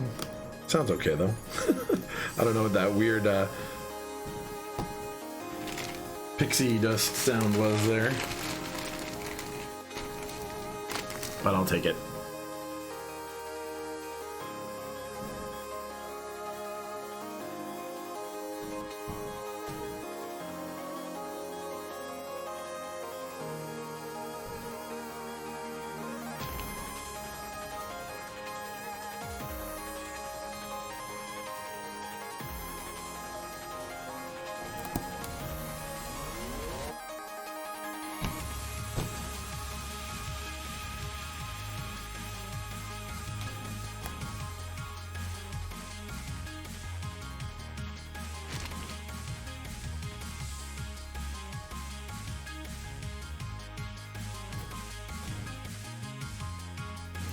Do do do do do do do.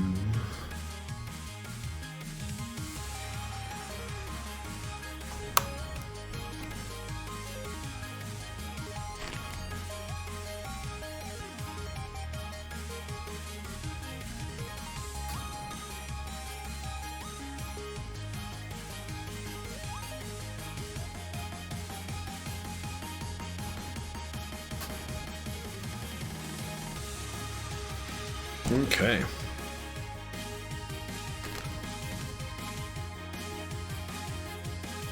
Get some fixed anchors in there. I know, man. It's a weird song. Riff on a Mario game. Yes, indeed. What are you gonna do? What are you gonna do?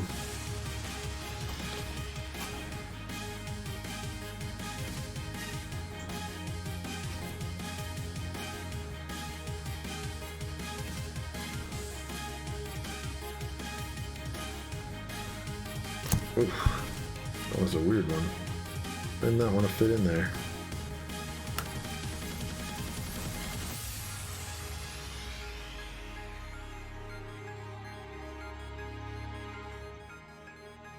Oh, it did. Okay.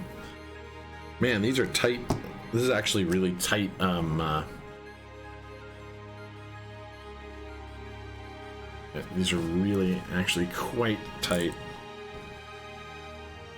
switch mount holes.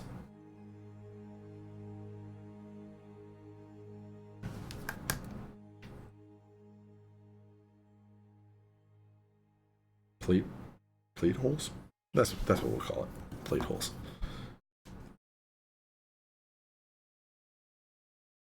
We'll actually put one right here too, because the bottom.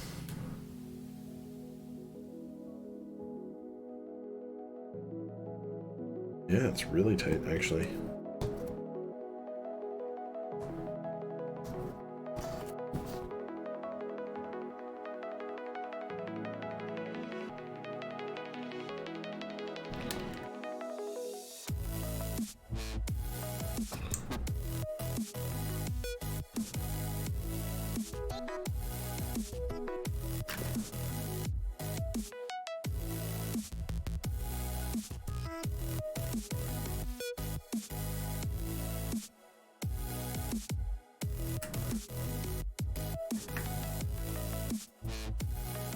There it goes. So it's weird because it was like the plate wasn't seating down on it. So this bottom, the spacebar position, is only supported on the one side, not the bottom. So it doesn't actually clip into the plate and hold it down all the way. You could pretty easily bend the plate down. So I want it to clip in these positions.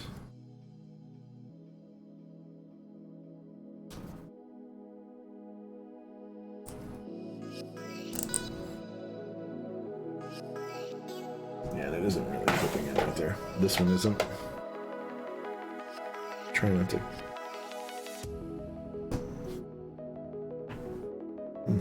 Maybe a different switch. Maybe that one's just a little.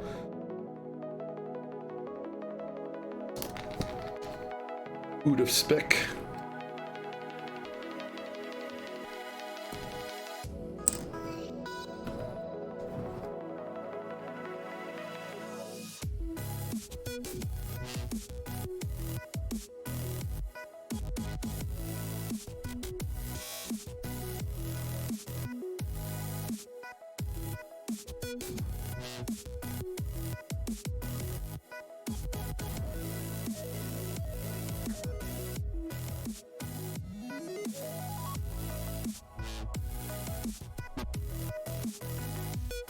There it goes. It's clipped in.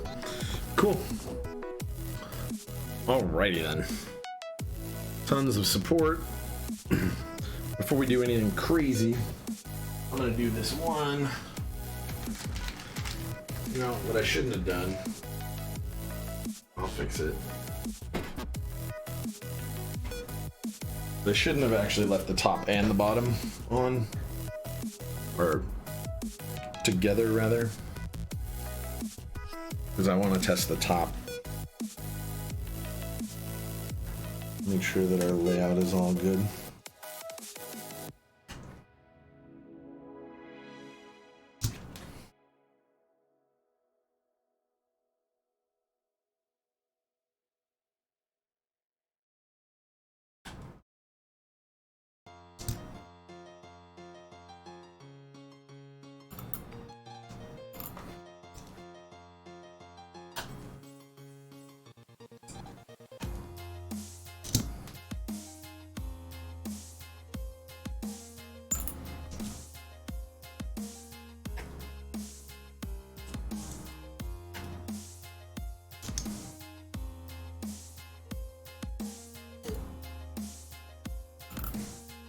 bottom piece. Top piece. So we're going to test his stabilizers real quick and his keycaps.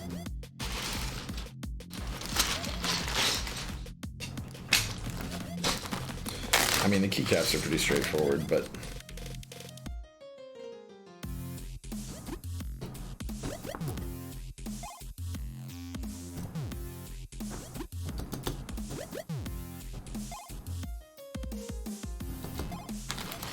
that's a little sluggish.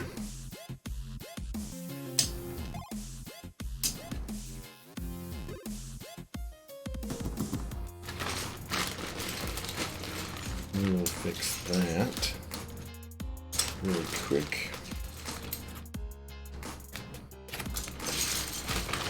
I'm gonna make sure there's a stepped caps in here.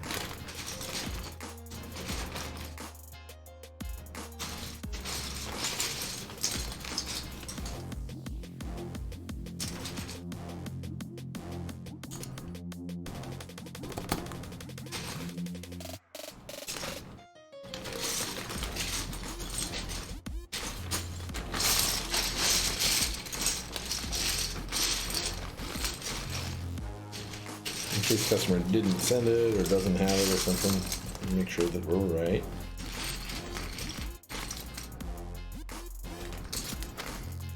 I don't know, I'm pulling that out. That's not 2.75.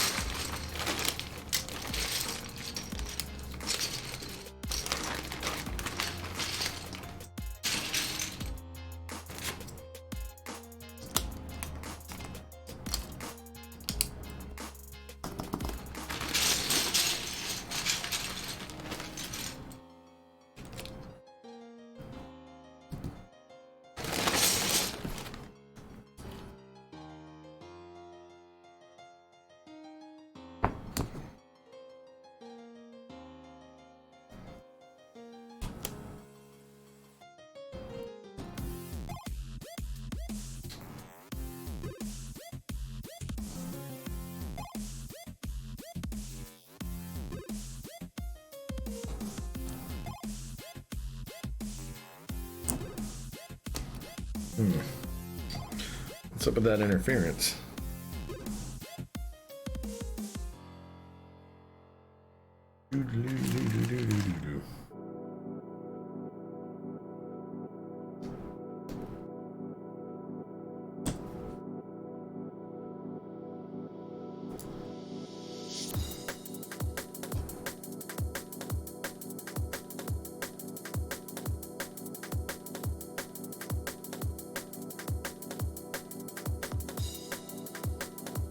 Okay, we're gonna figure that out.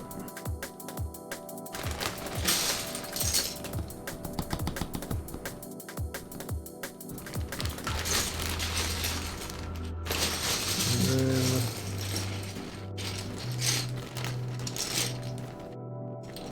there's stepped caps. Perfect.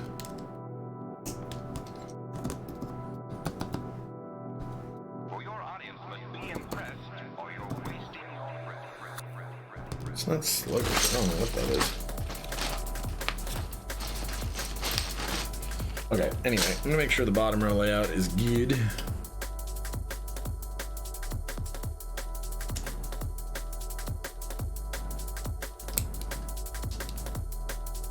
Nope, so that goes over one.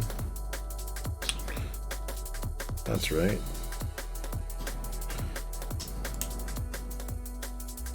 That's right. That's wrong. So those go in one.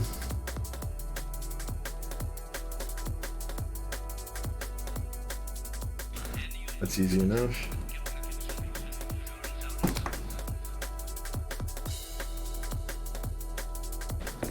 Oh, I totally derped. 7U bottom row layout.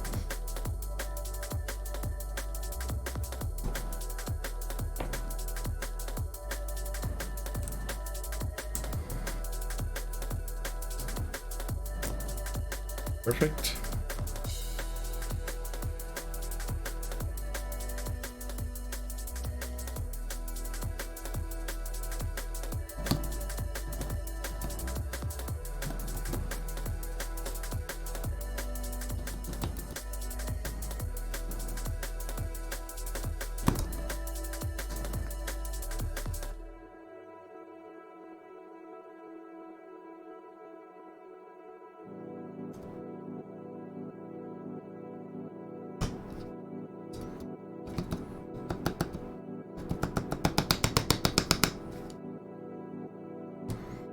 I mean, they're not that over lubricated. They're not really, but I can wipe some off.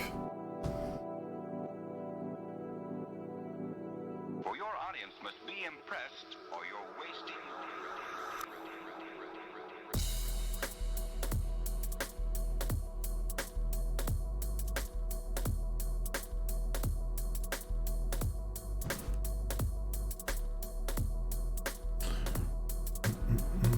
I'll see you in a sec. I'm that person.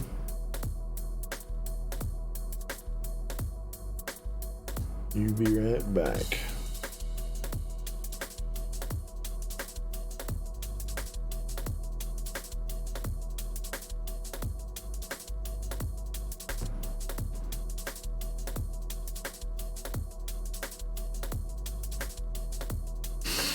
Yeah, they seem to be behaving correctly.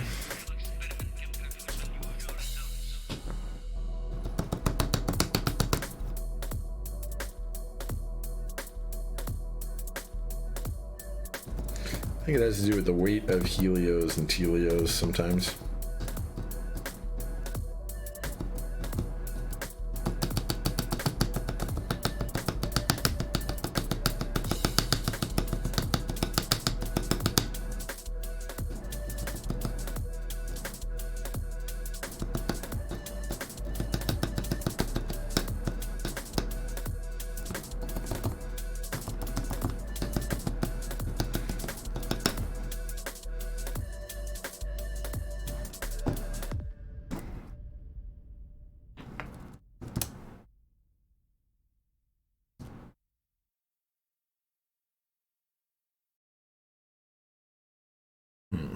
Okay.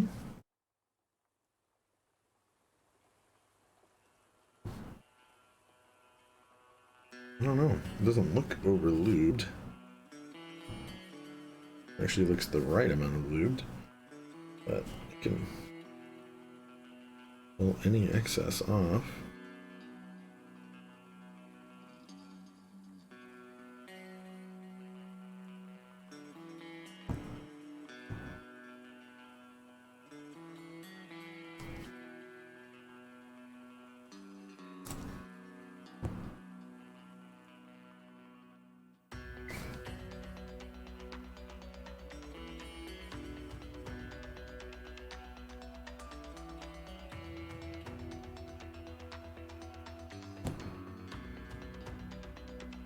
I don't know. It's not really changing fundamentally.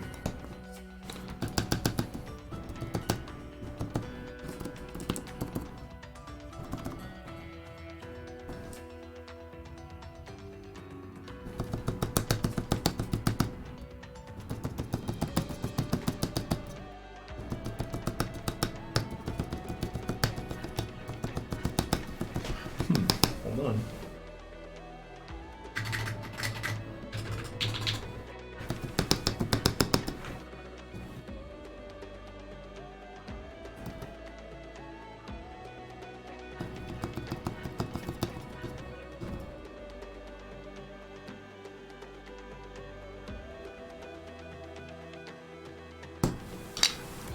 You know what?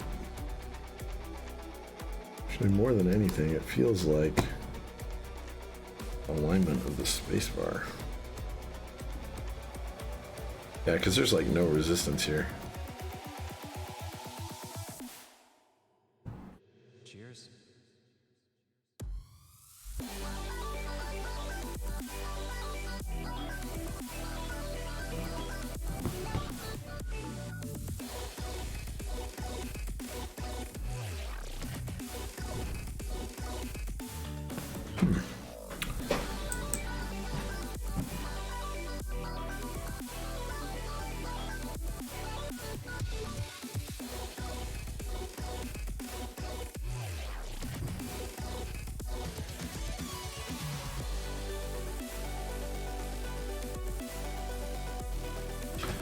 It actually feels pretty good.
So if you look at this,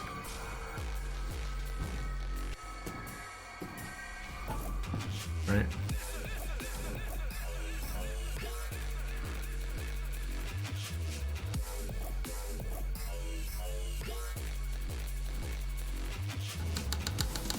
I mean, it's almost like this plate is applying very slight amount of pressure on this stabilizer right here. It's butted right up against it, and it's like, because these move pretty freely.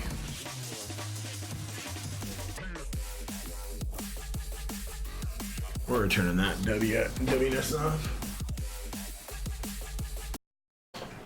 Yeah,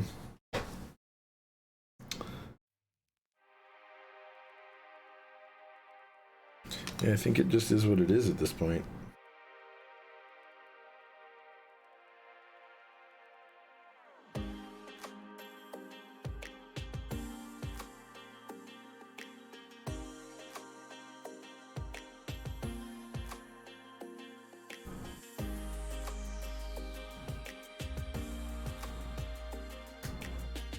Not like it could be fixed, like it actually, I don't know.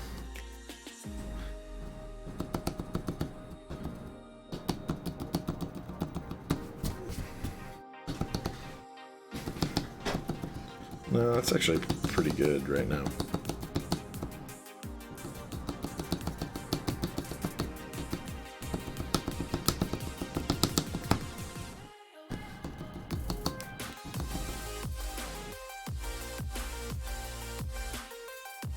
That's pretty good too. Actually, yeah, it does feel a lot better now.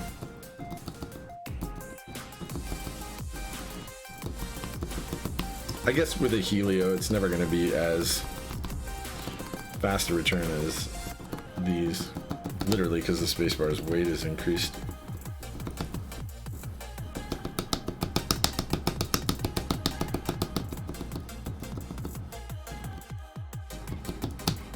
Actually, it feels pretty good now. All right, so that, this one, what is the deal with this one? So this feels like actually a lot of the same thing, just more. Right, so this actuates just fine when you put a switch in there. Almost like the angle that it applies, or at least that other switch, I don't know.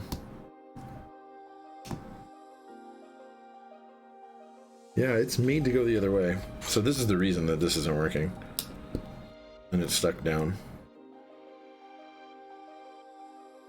Is literally like I did originally. This stabilizer is made to go the other direction. And it really should. We'll try again.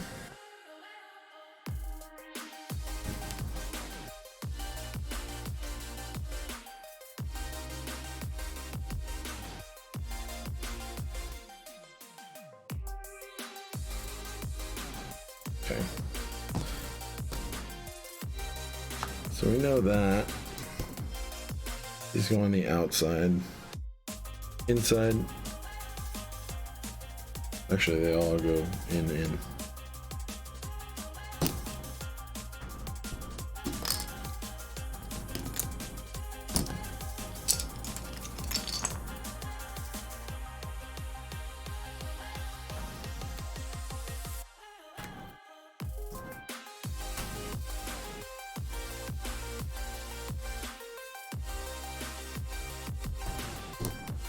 Okay. We're gonna have to reapply these anchor switches. These things are really in, man. Those PCB legs fit tight into the H87a. I'm making this stream all along, guys.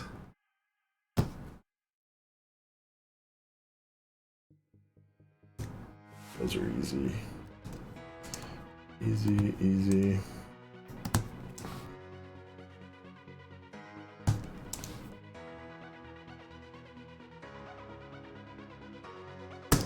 Man, that was in there.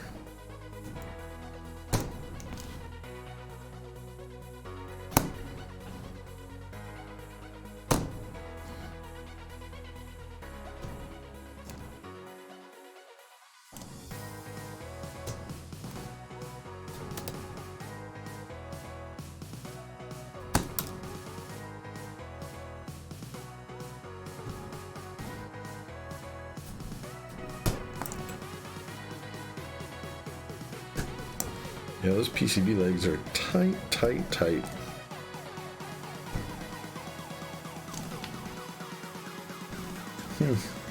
So what's weird is I had that right the first time. This thing does go the other way. I don't know why it wasn't fitting in correct. We may have to mess with it now.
It can float around a little bit in that hole, so maybe that's what it was.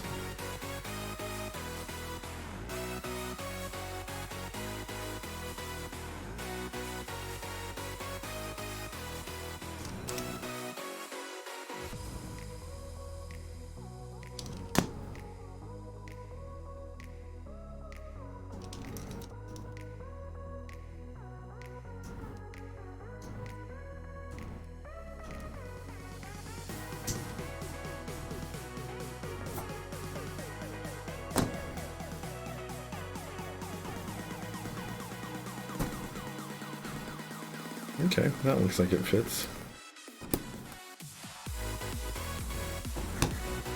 Alright, hold on 1 second.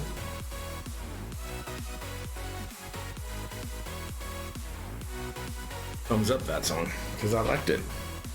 Alright, so let's try this one more time with the 275U shift.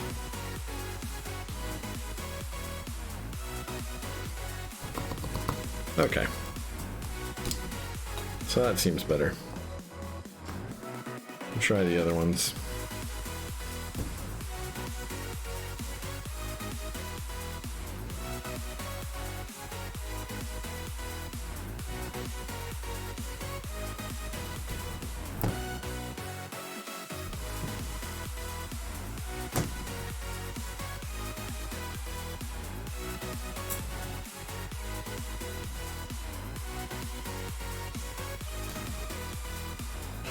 Oh, I actually see what's going on now.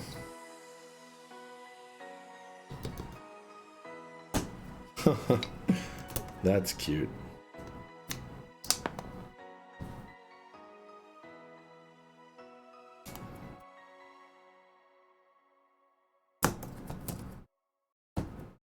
Okay.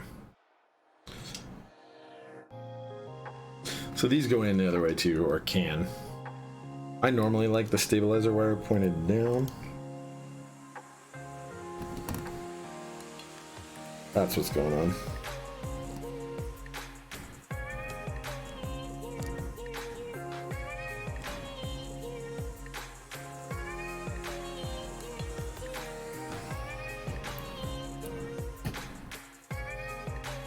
Okay, because these holes right here and here allow for the stabilizer to go one way or the other way. So this wire can either point down or up. That's what's going on here. So the switch itself was touching the stabilizer wire.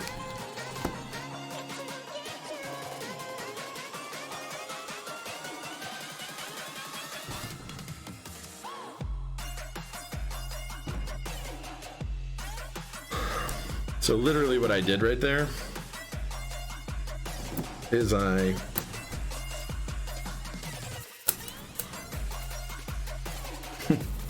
that's funny. What I did right there is I literally pulled it back on this wire as I unscrewed and retightened that bottom screw. And what it did is it drew the whole stabilizer wire this direction, so now it's not interfering and touching the actual switch.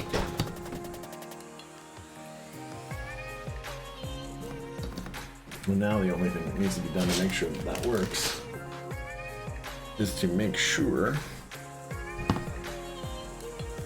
that when it goes in the case, it doesn't interfere with anything. And it doesn't. i.e. that the wire touches or something, the case. It doesn't. So that's perfect. Cool. Issue sorted.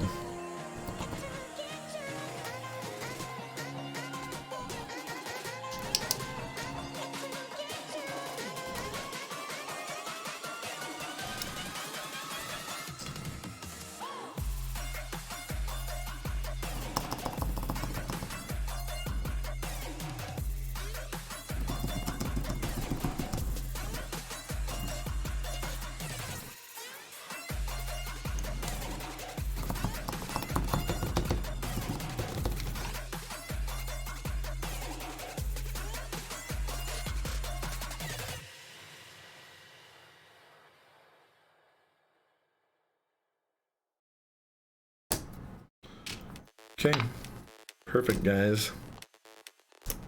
We're done.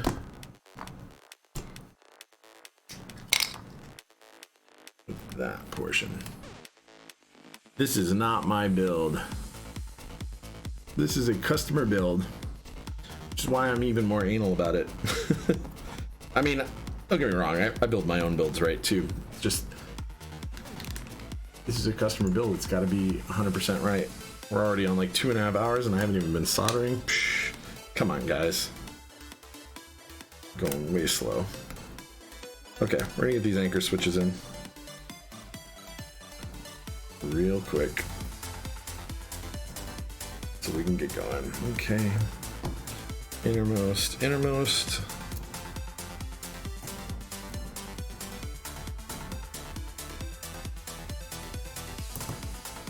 Innermost, innermost.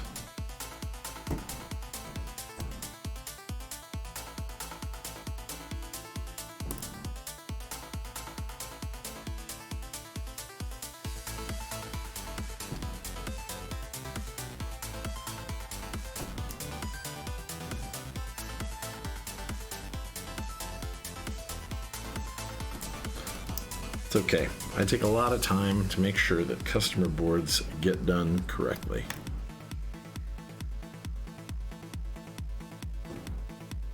So yeah, customer builds for this one. Trying to think of what my next build. My next build is going to be a customer build too. That's a plaid. Should be next week. Then I was going to have a board the week after. I may have to move it for a work engagement that I might have to be at. I might have to be somewhere other than my standard work location the following week.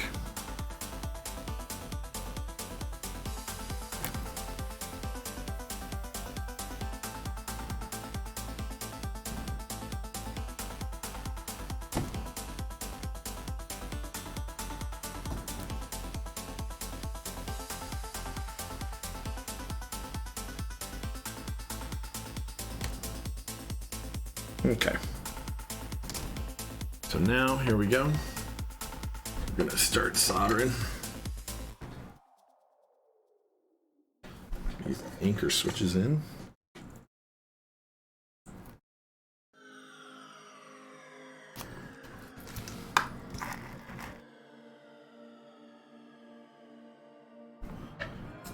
Get our little fan going.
Okay.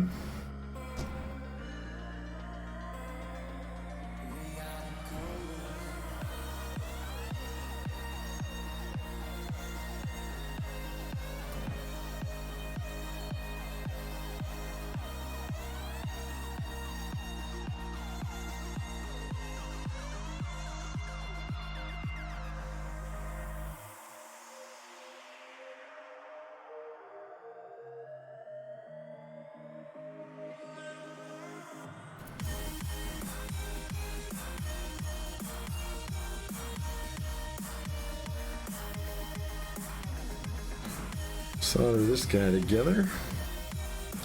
This actually shouldn't take too long now.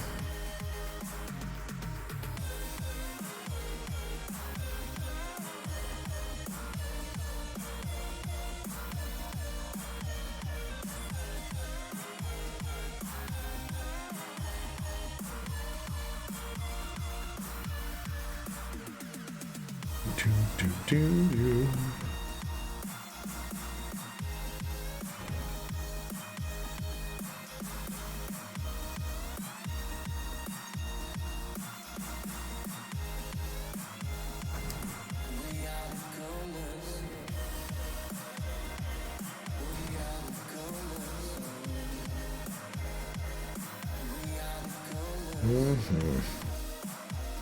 Hey, we're having a little bit better music luck now.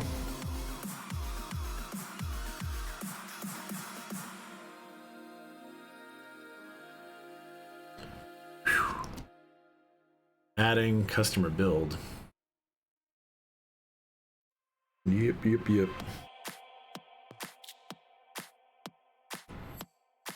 I don't know. I would say that I probably build on the stream about 80 or 90% of the builds that I do are customer builds. That's not to say I don't build all my own stuff. I do, but it's just I have way more customer builds than my own. Turns out I can only afford to buy so many of my own boards.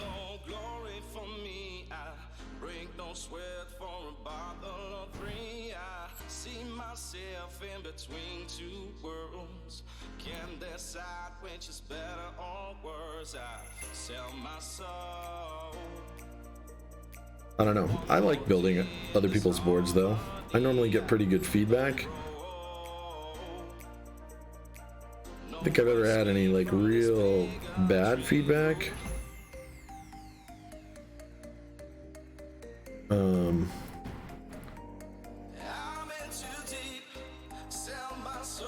Not to say that I've never messed up, but I've always made it right if I did. I don't know. I've only messed up tiny ways. Like, customer wanted a different layout and wasn't communicated or wasn't well communicated before, but whatever. Handled. just desoldered the appropriate switch and resoldered it.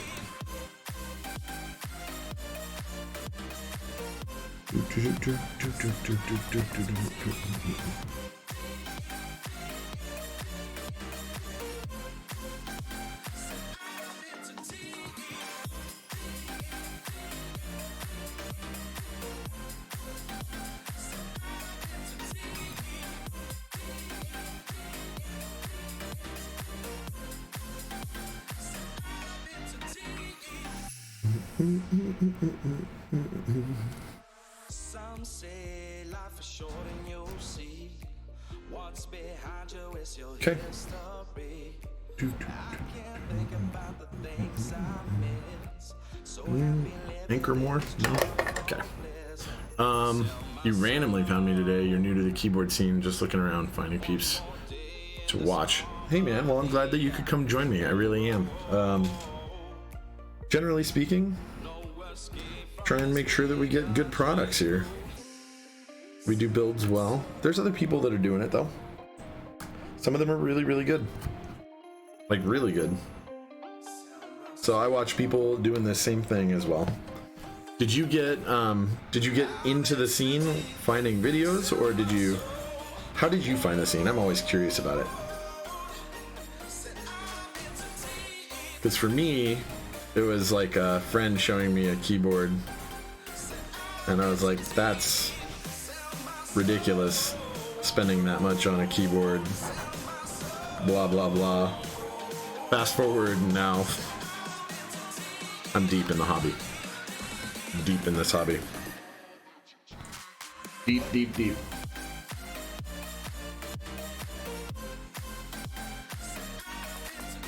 I'm in too deep, right? Is that what that guy just said? Not too deep, but you know. As deep as most. Found a Teja video on YouTube and it piqued your interest. Oh yeah, Nathan Kim, man. Nathan Kim is good. I like watching Nathan Kim.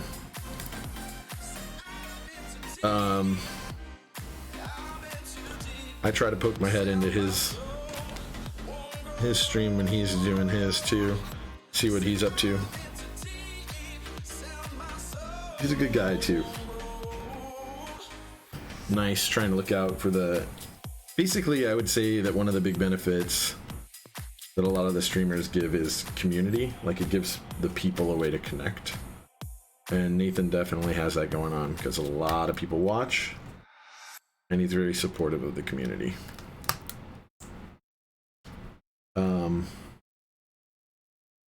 I don't think any of this people making content are destructive to the community at all. Basically, everybody's trying to make it a healthy place. Mostly so that we get people like you in. Newbies who are intimidated by whatever. Because there's a lot of knowledge going on. There's a lot of like things you kind of need to or want to know about keyboards in general over time, like vintage stuff, new stuff, whatever, because they all kind of offer their own unique advantages.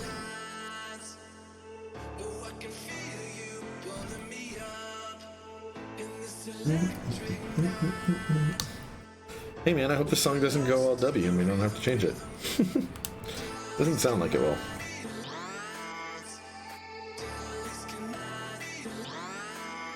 So the PCB holes, what I found on Heine's H87As, the holes for the PCB legs are very tight. So switches fit very tightly in. Combined with the fact that this plate is fairly tight. Yeah, man, everybody is.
So yeah, that doesn't answer. How did you actually find it? Oh, you said you found a Teja video on YouTube. You found him on YouTube. I wonder how many people find the scene on YouTube versus Twitch or something else.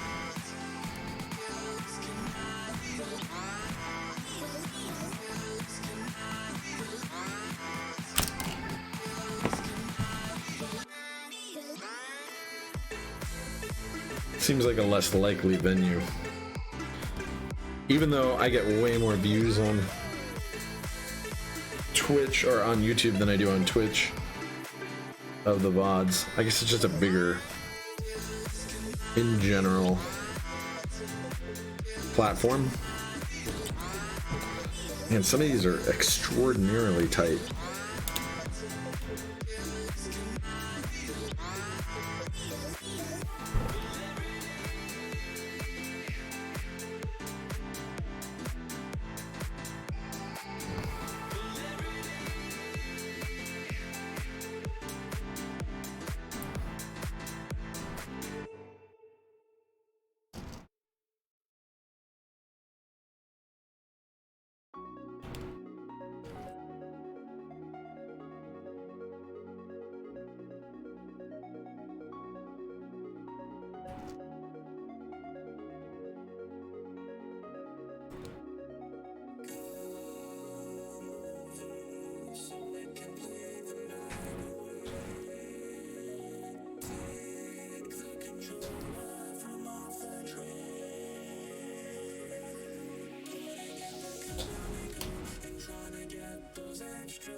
Found out about the scene through looking at macro keyboards. That's cool. That's actually really cool. I kind of need more macro keyboards. I don't really have much. You sometimes watch VODs of YouTube, since Twitch is sometimes wonky with resolution. Yeah, and Twitch has, like, as a provider, as a content provider, or maker, or whatever you want to call us, Twitch also deletes VODs after a while. Like, it's just, YouTube is better for that kind of thing. You know, a lot of people found it recently because Teja did a build for Pro Apex player. Yeah, I heard about that. Who did he make it for? That's awesome that he did that.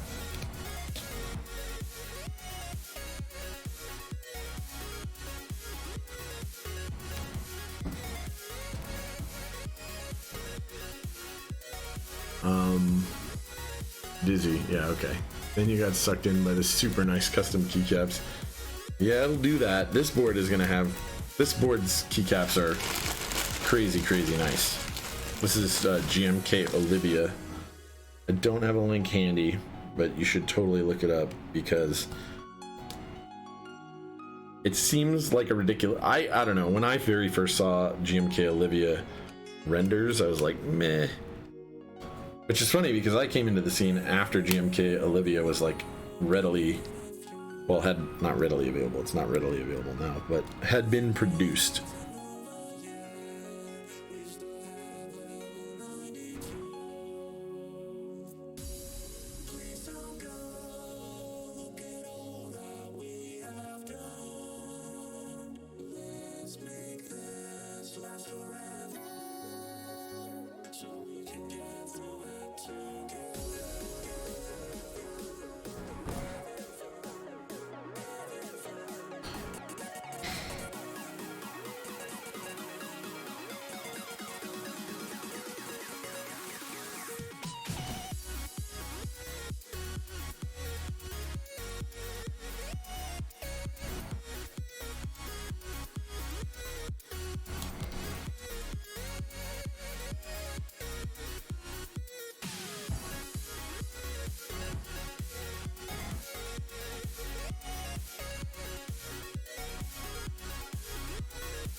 this plate is so tight.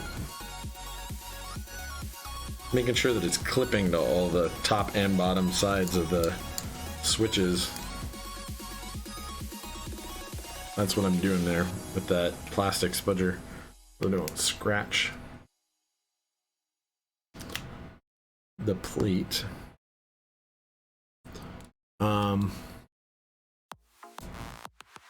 Yeah, GMK Olivia is, I don't know, it didn't really tickle my fancy when I very first saw the renders, but seeing it in real life,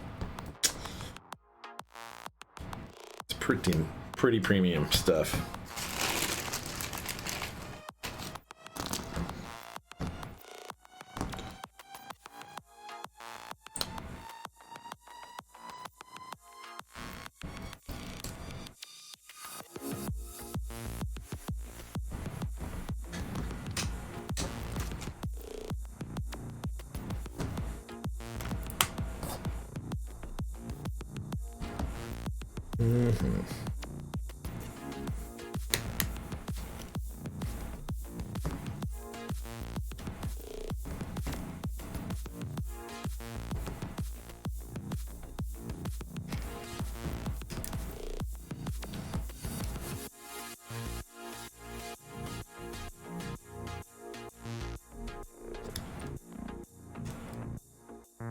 Pretty premium.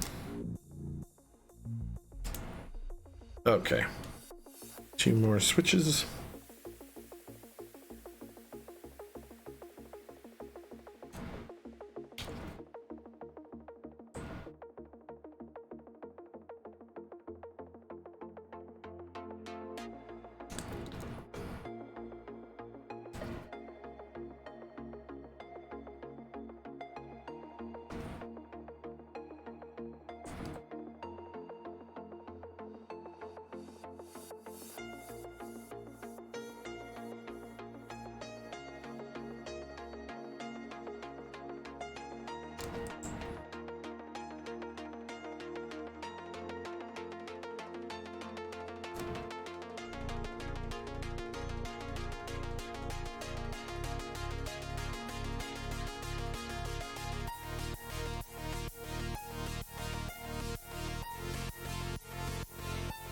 Okay, all looks lined up.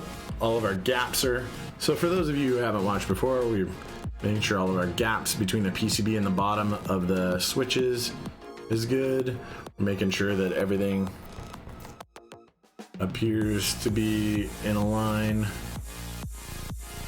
Nothing sticking way up above anything else, anything like that. Yeah, this is going to be a beautiful, beautiful board. In just a few minutes now, solder this all together.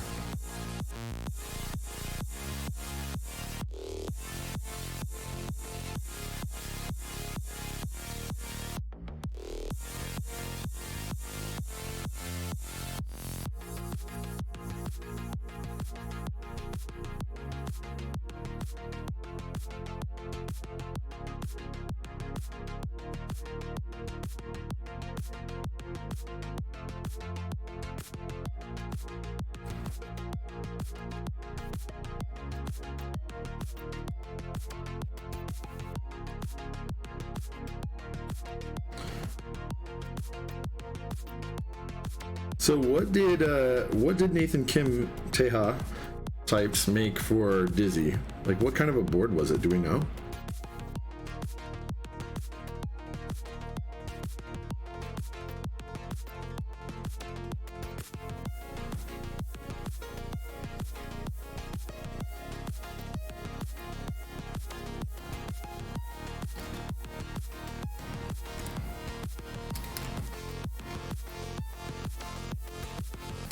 I guess that's good.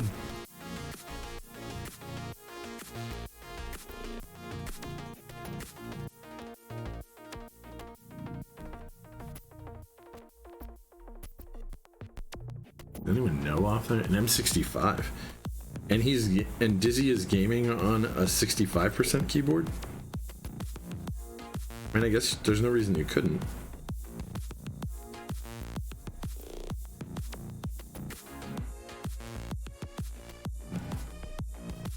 Like, no reason whatsoever you could not do that.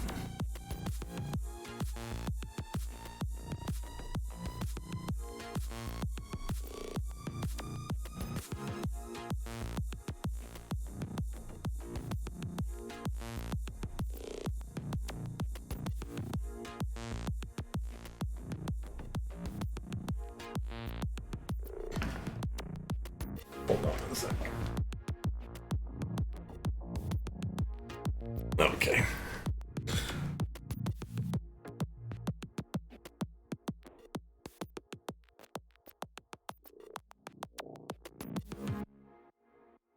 Yeah, there really isn't a reason you couldn't do that.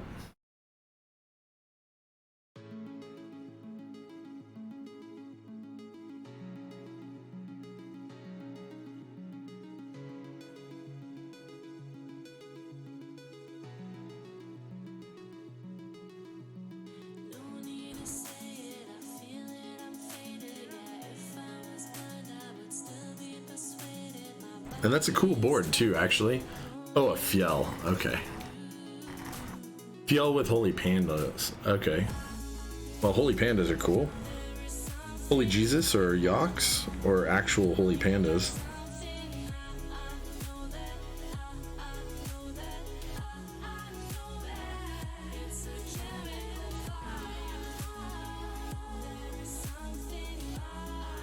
Feel. Fjell. It's a good board. I haven't actually built one. I've only ever like touched one at a meetup.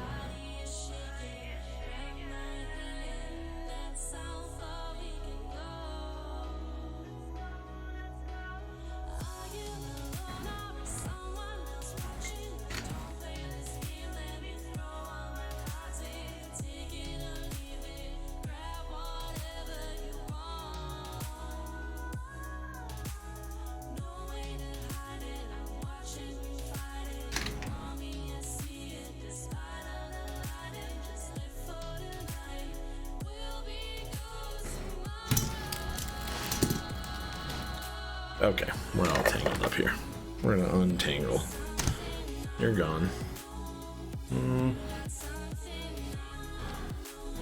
Not gone. I'm just not going on that side.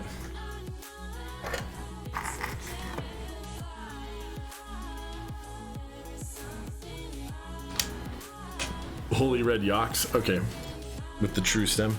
Yeah, I generally refer to holy pandas, fjells, yaks, whatever, as with the true stem. Personally, that's what I think of. The clears are not as pronounced. I don't know. The tactility, I think, is probably not as good, in my opinion.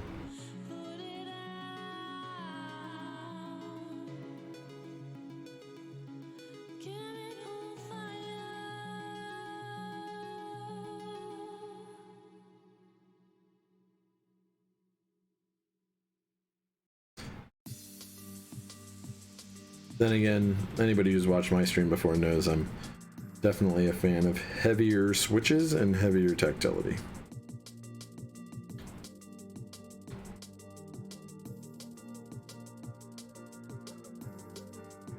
So heavier spring rates.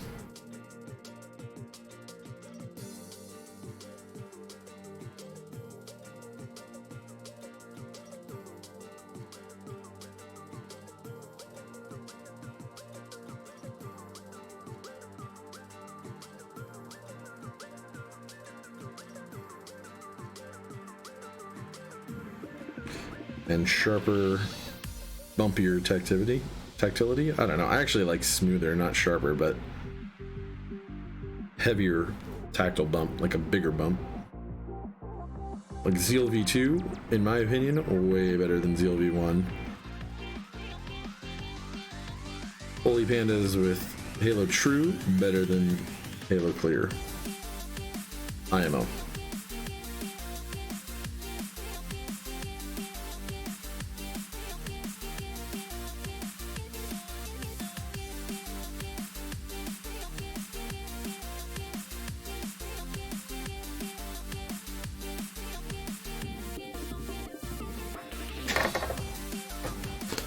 You have Yox with clear stem and Holy Jesus with true. They both feel the same to you.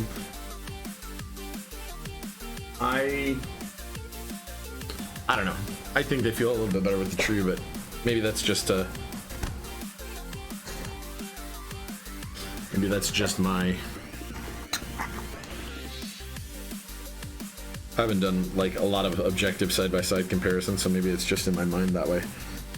Maybe they're roughly the same. I have built boards with both.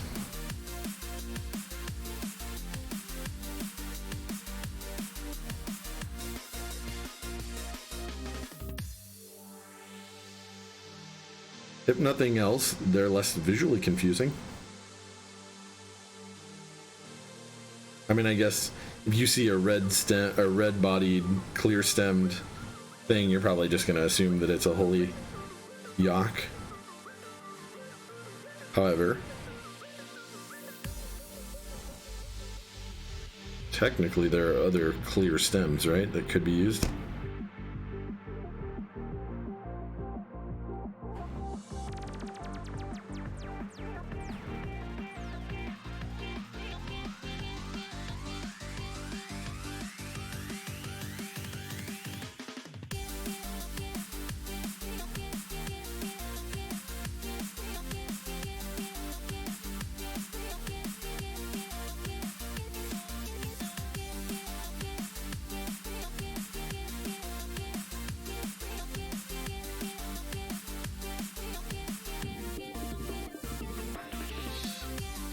There are not many times you're gonna misinterpret what that pink-ish stem of the true is.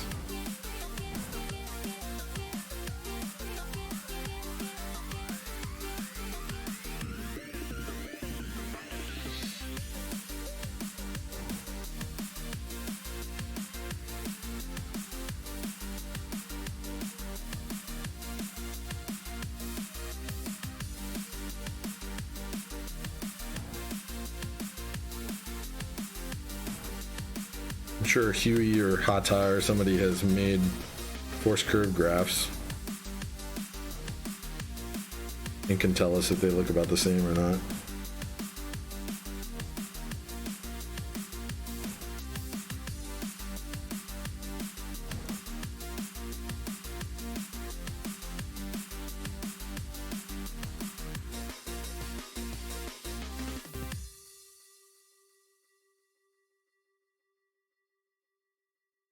Is that the last one? No.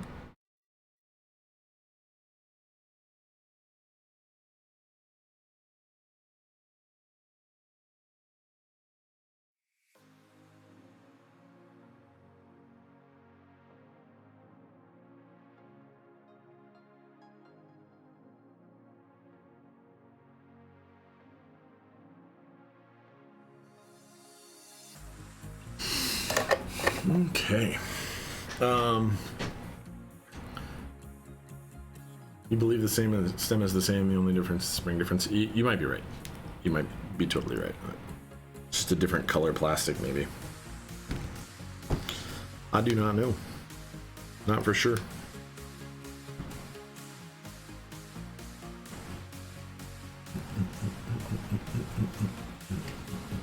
Okay, let's see what we got.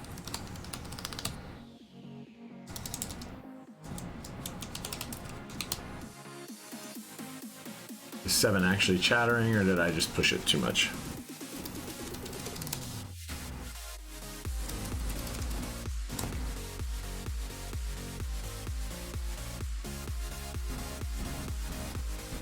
No, not chattering.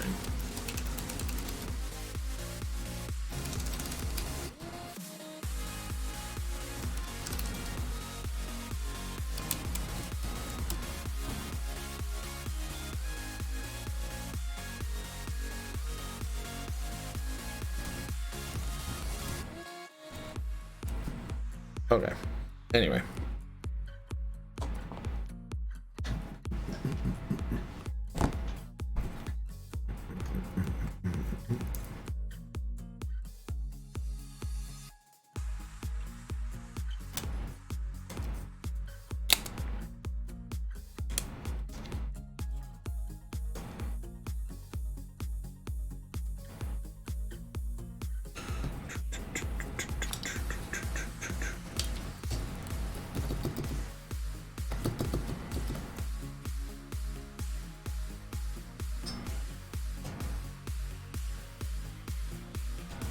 Fits. Fits.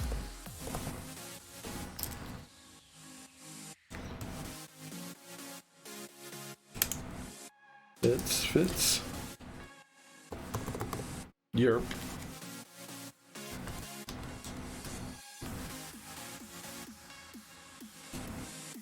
Oops. Also, I go in the right place.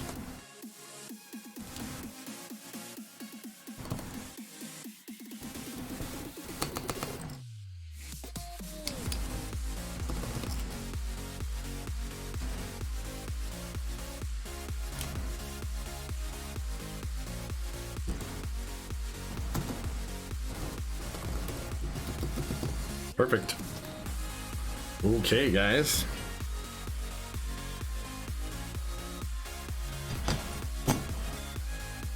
We're going to put this thing together.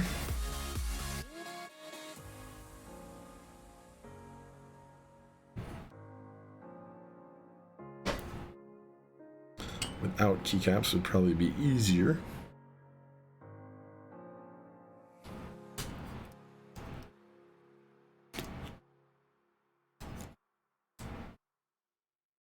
I just wanted to make sure they worked. Oh, well, we're gonna put it together with them on.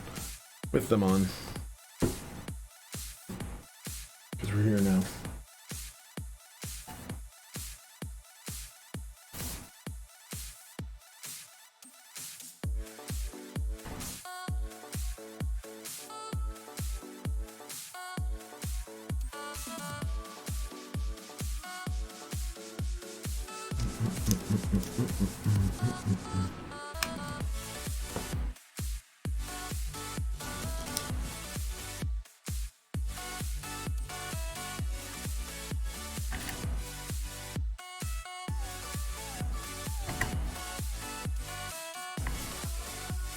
We'll just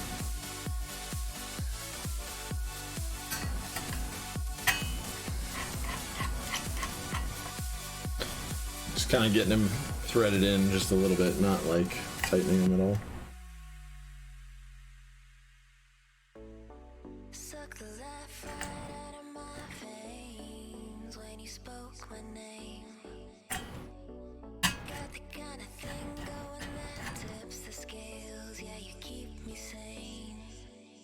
I'll be the clouds beyond your skies. We'll flutter by like butterflies. I'll be the blue inside your eyes. Your crazy loving keeps me paralyzed. Oh, this is what it feels like. Okay. Oh, this is what it feels like. Later, boys. Take it easy, that onion. Take it easy.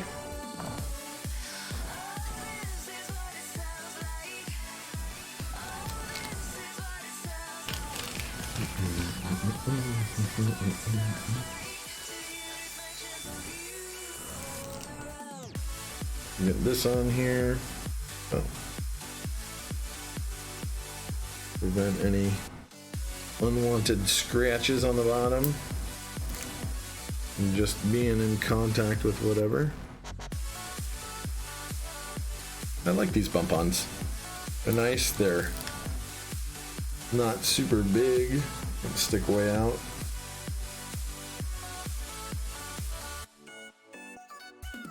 Yeah, these are good.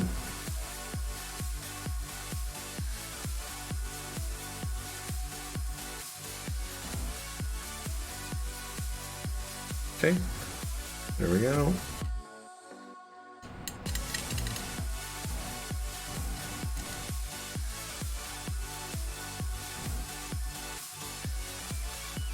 All right.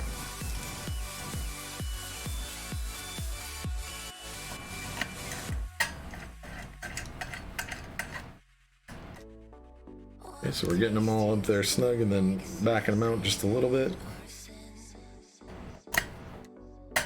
And we'll torque them down in the usual way. I love it when boards use all the same length screws, bolts, stuff like that.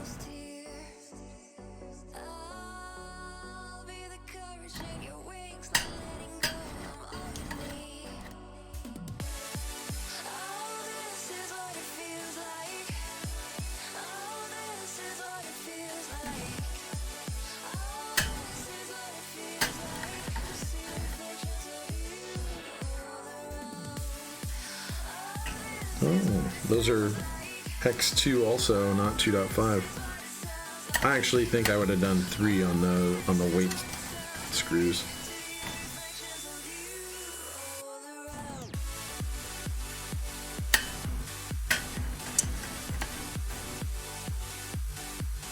Okay, top is still pretty floaty.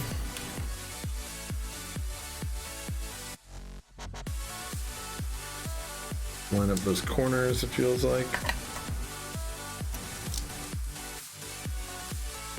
Line up. Yep. Not a lot of play in the tolerances on this board, actually.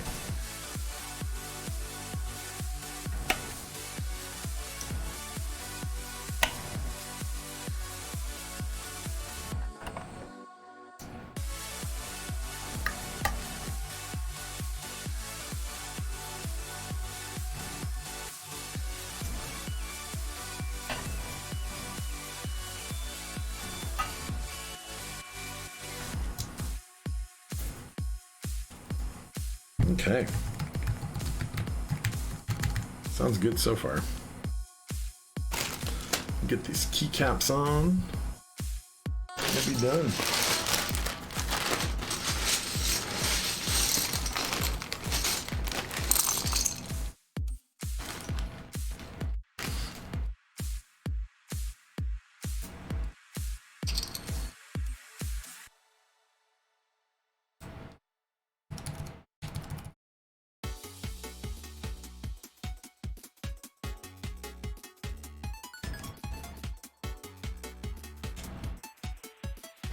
This is actually easier with switch hitter up because then I can see exactly where we're hitting.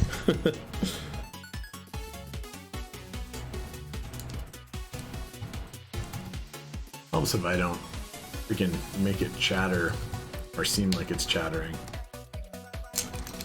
by slapping it real quick a bunch.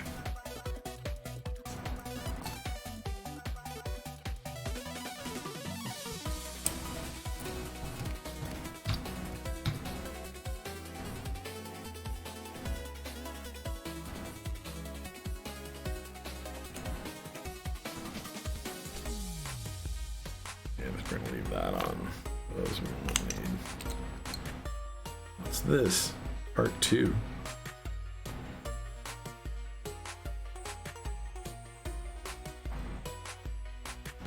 Wonder if there's a scooped.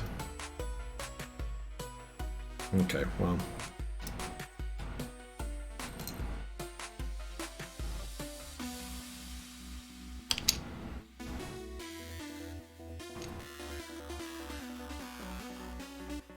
Yeah, no, that's the one. Not using that one.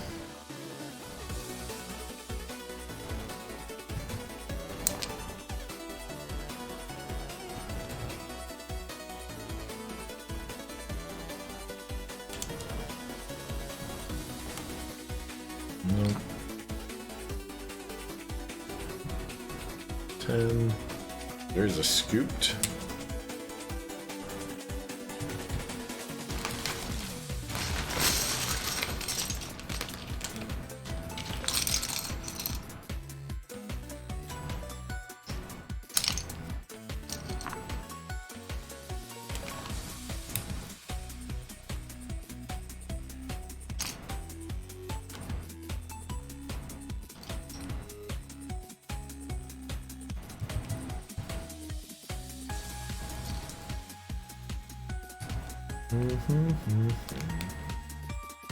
This is shaping up to be a pretty board.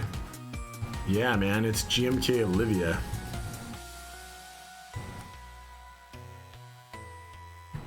Oh, you're right. It is. Derp. Appreciate that.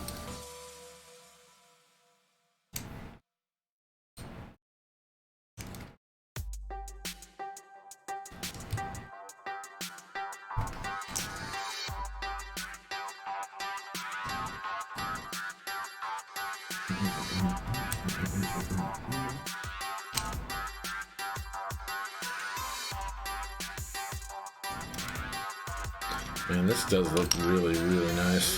Function key. Multiply. Page down. Okay, that's the right page down key.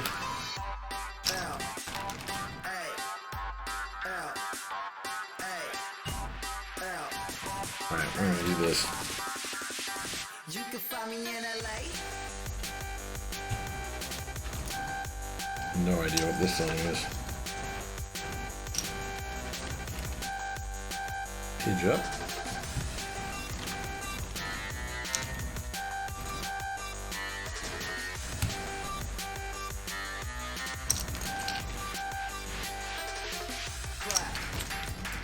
Full ISO support on this keycap set. I think I found all of the ISO keycaps. You can find me in LA.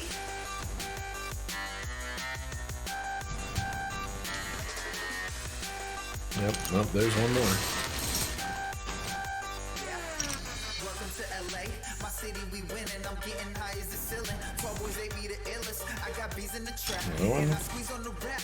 Get a team on the move. And I'm just whipping in groups. Oh, you know that I'm vicious. Just keep taking them pictures. I'm a star in the making, and they just want to be with us. This that west side, that best coast. You played out like Velcro. I'm classic like shell toes from palm trees and beggars.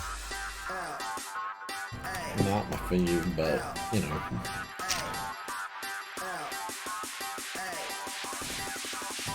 You can find me in LA. Man, this keycap set really is beautiful.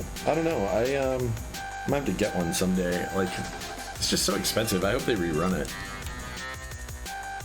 The flipping is ridiculous. That's what I'm saying.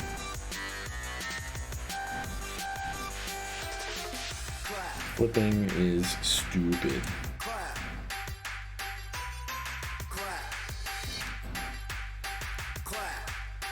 You can find me in LA.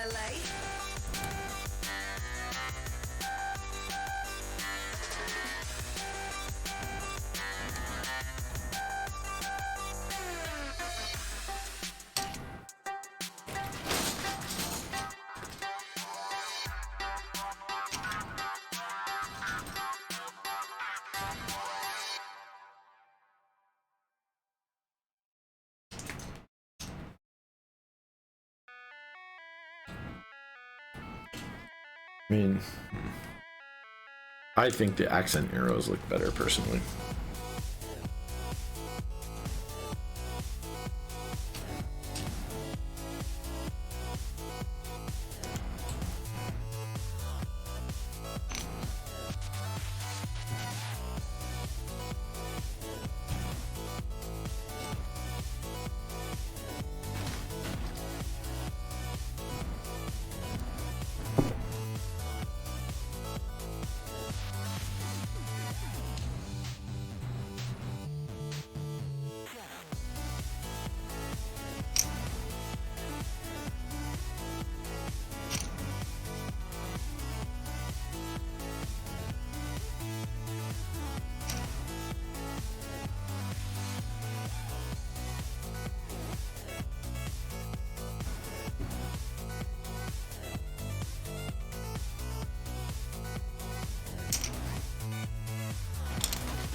Some weird music, man. Video game music, all the video game music. That can stay here in case we want it. Let's page up and that goes away.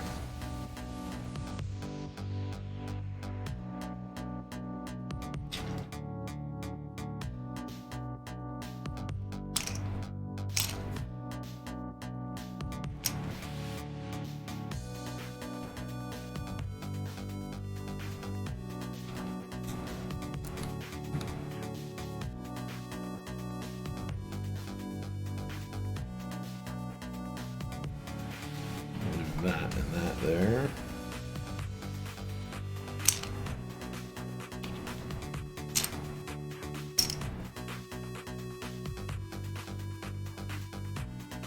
Actually, I'm pretty sure that might be the one.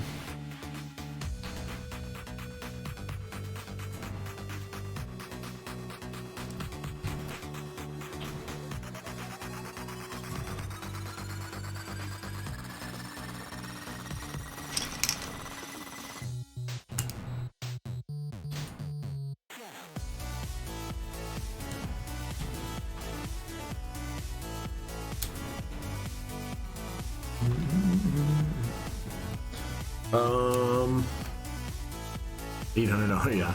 The board is probably rarer than the keycaps. Yeah, it is. Wait, is the boards coming back next year? There's gonna be a Lyn Whale V or R3 or whatever. Is that what you're saying, or is the keycaps?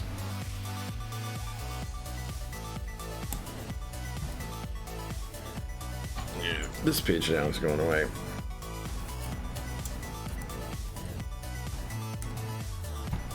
It's not just that the keycaps are rare; it's that they look extraordinarily good on this keyboard. IMO.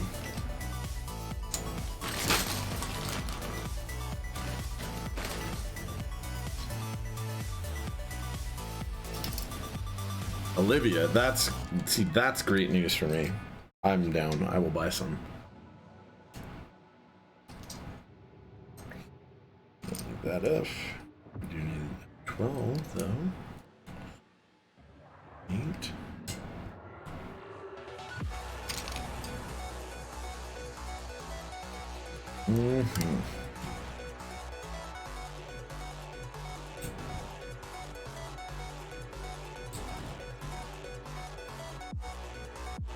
So now the question becomes, do we do this and this, or leave the black and gold?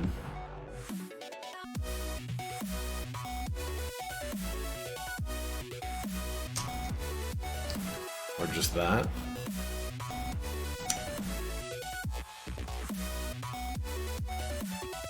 I mean, I don't know what you guys think. I kind of like this, personally. I don't know though. See, that just looks silly. That looks good, and I think that looks good.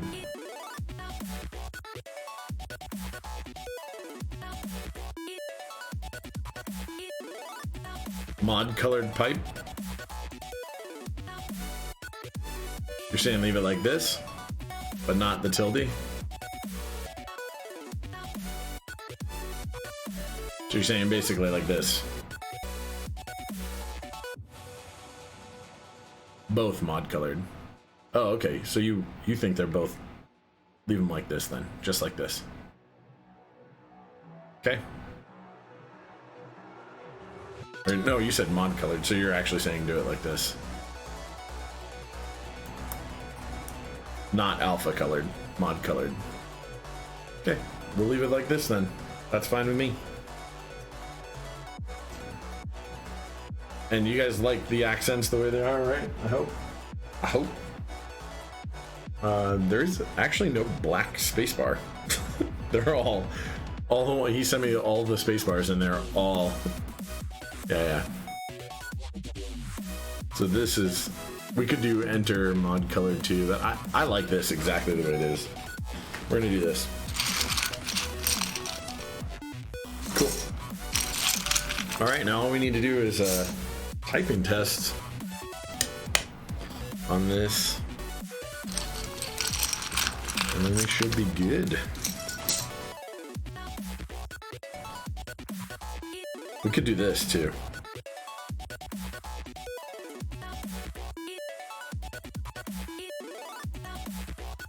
1K upvote on Reddit worthy, yeah. I think it's good.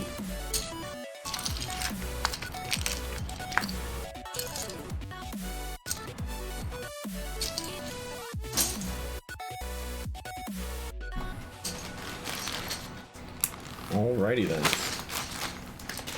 Some keycaps right there. Oh, I didn't finish my coffee.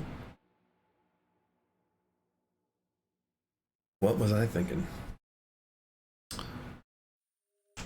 That's trash.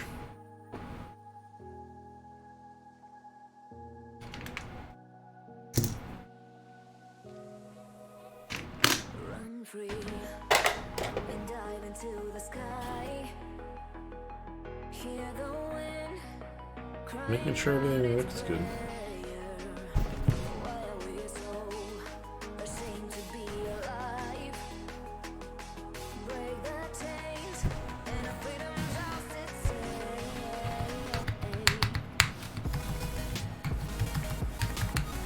Oh man, feels so good.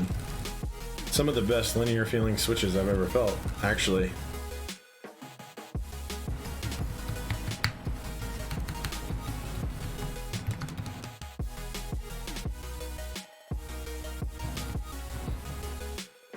It's really good, actually. Okay.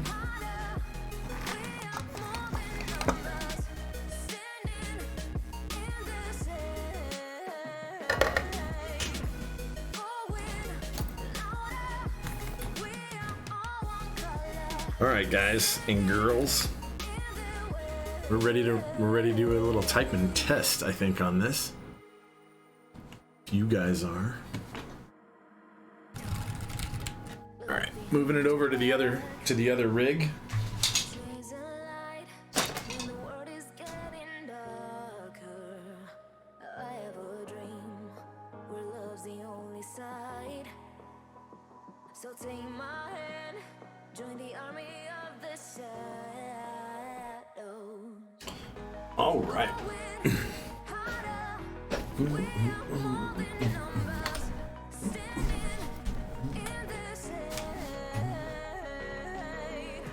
Going louder, we are all one color, standing in the way.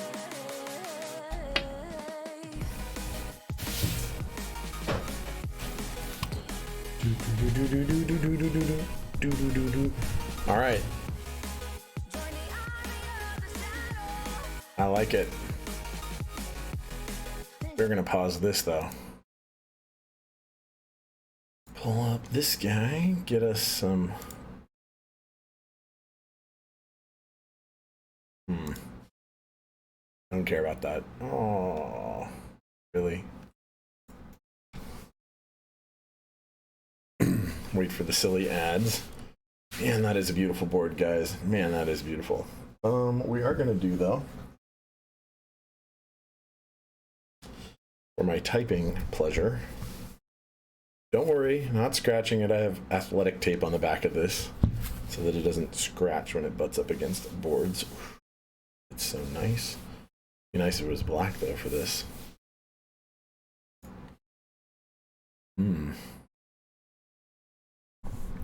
Yeah, I think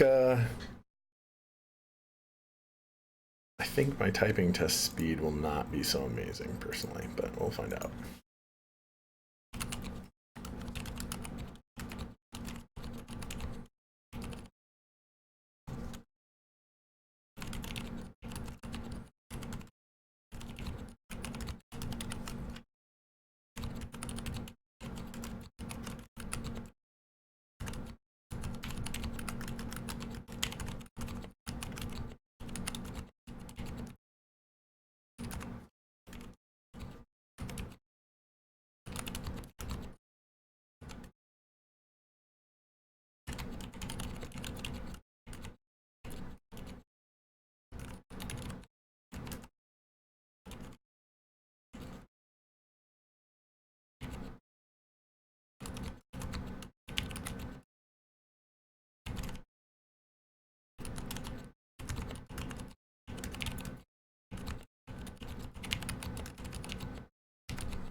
Bad. Oh well.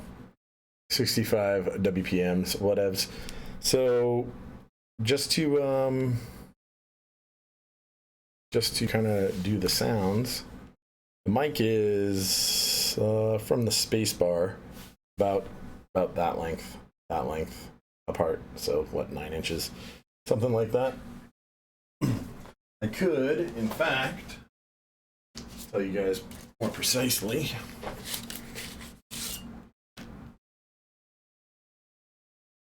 Yeah, about 9 inches. 9 or 10. Anyway. So let's get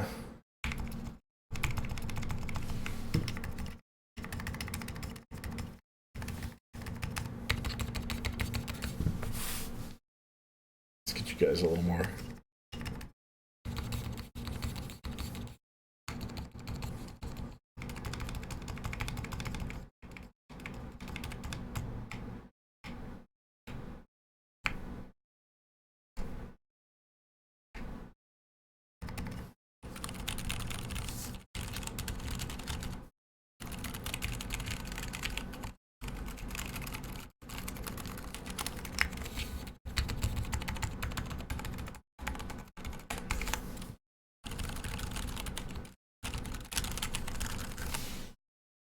Okay, I think that's about as good as we need to get for sound.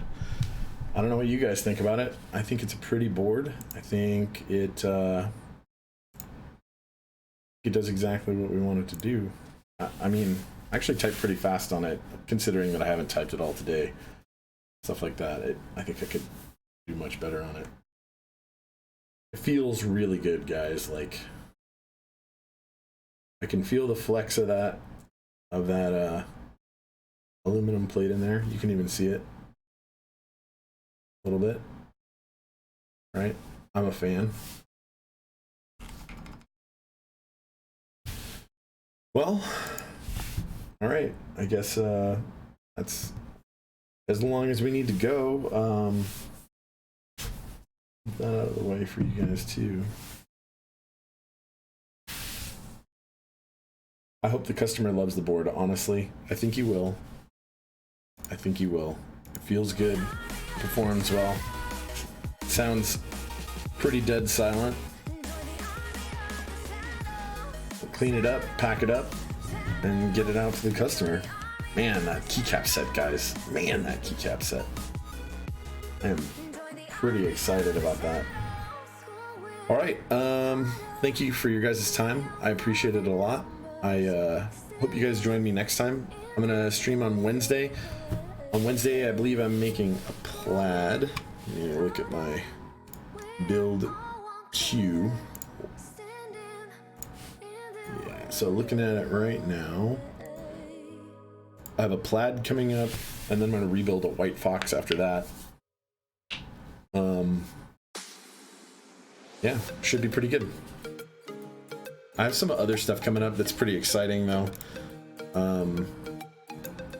But boards haven't arrived yet, so they're not technically in my queue. So I don't want to reveal yet. When do I need diodes? I need diodes this week, like before Wednesday. Shocks. So let's work out a time to do that. Thanks, Pilot XJ. I appreciate it. I really do. And Ryan Bronze too, I missed your follow earlier. Thank you so much. Melody Madness, I missed your follow also earlier. Thank you for following. And Adink, missed yours also. Thank you so much. Thank you guys for the follows. Thanks for all the support. Thanks for being present on my stream. I really do appreciate it. And customer, thanks for letting me build your awesome board. Look at this. This is a gorgeous board, guys. Oof. Oof.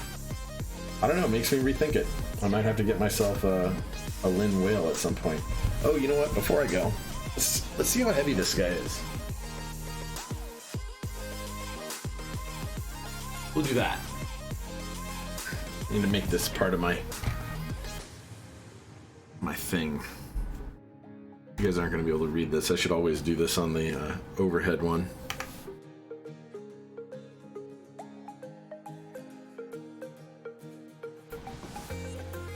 5 pounds, 15.4 ounces. So just shy of 6 pounds. It feels good. It feels as hefty as it needs to be, and it's actually a little bit more compact than TX84s or things like that. It's more like the Salamander. It's just a little bit thinner. The bezels are shorter on these sides. It's nice. It's quite nice. All right, guys. Thank you. I will catch you guys next time. Next Wednesday. Possible I'll try and work some other stuff in between now and the week Wednesday after that too, so that I'm not holding up any customer boards when I have to work the following week Wednesday. Anyway, Bye, guys. Thanks.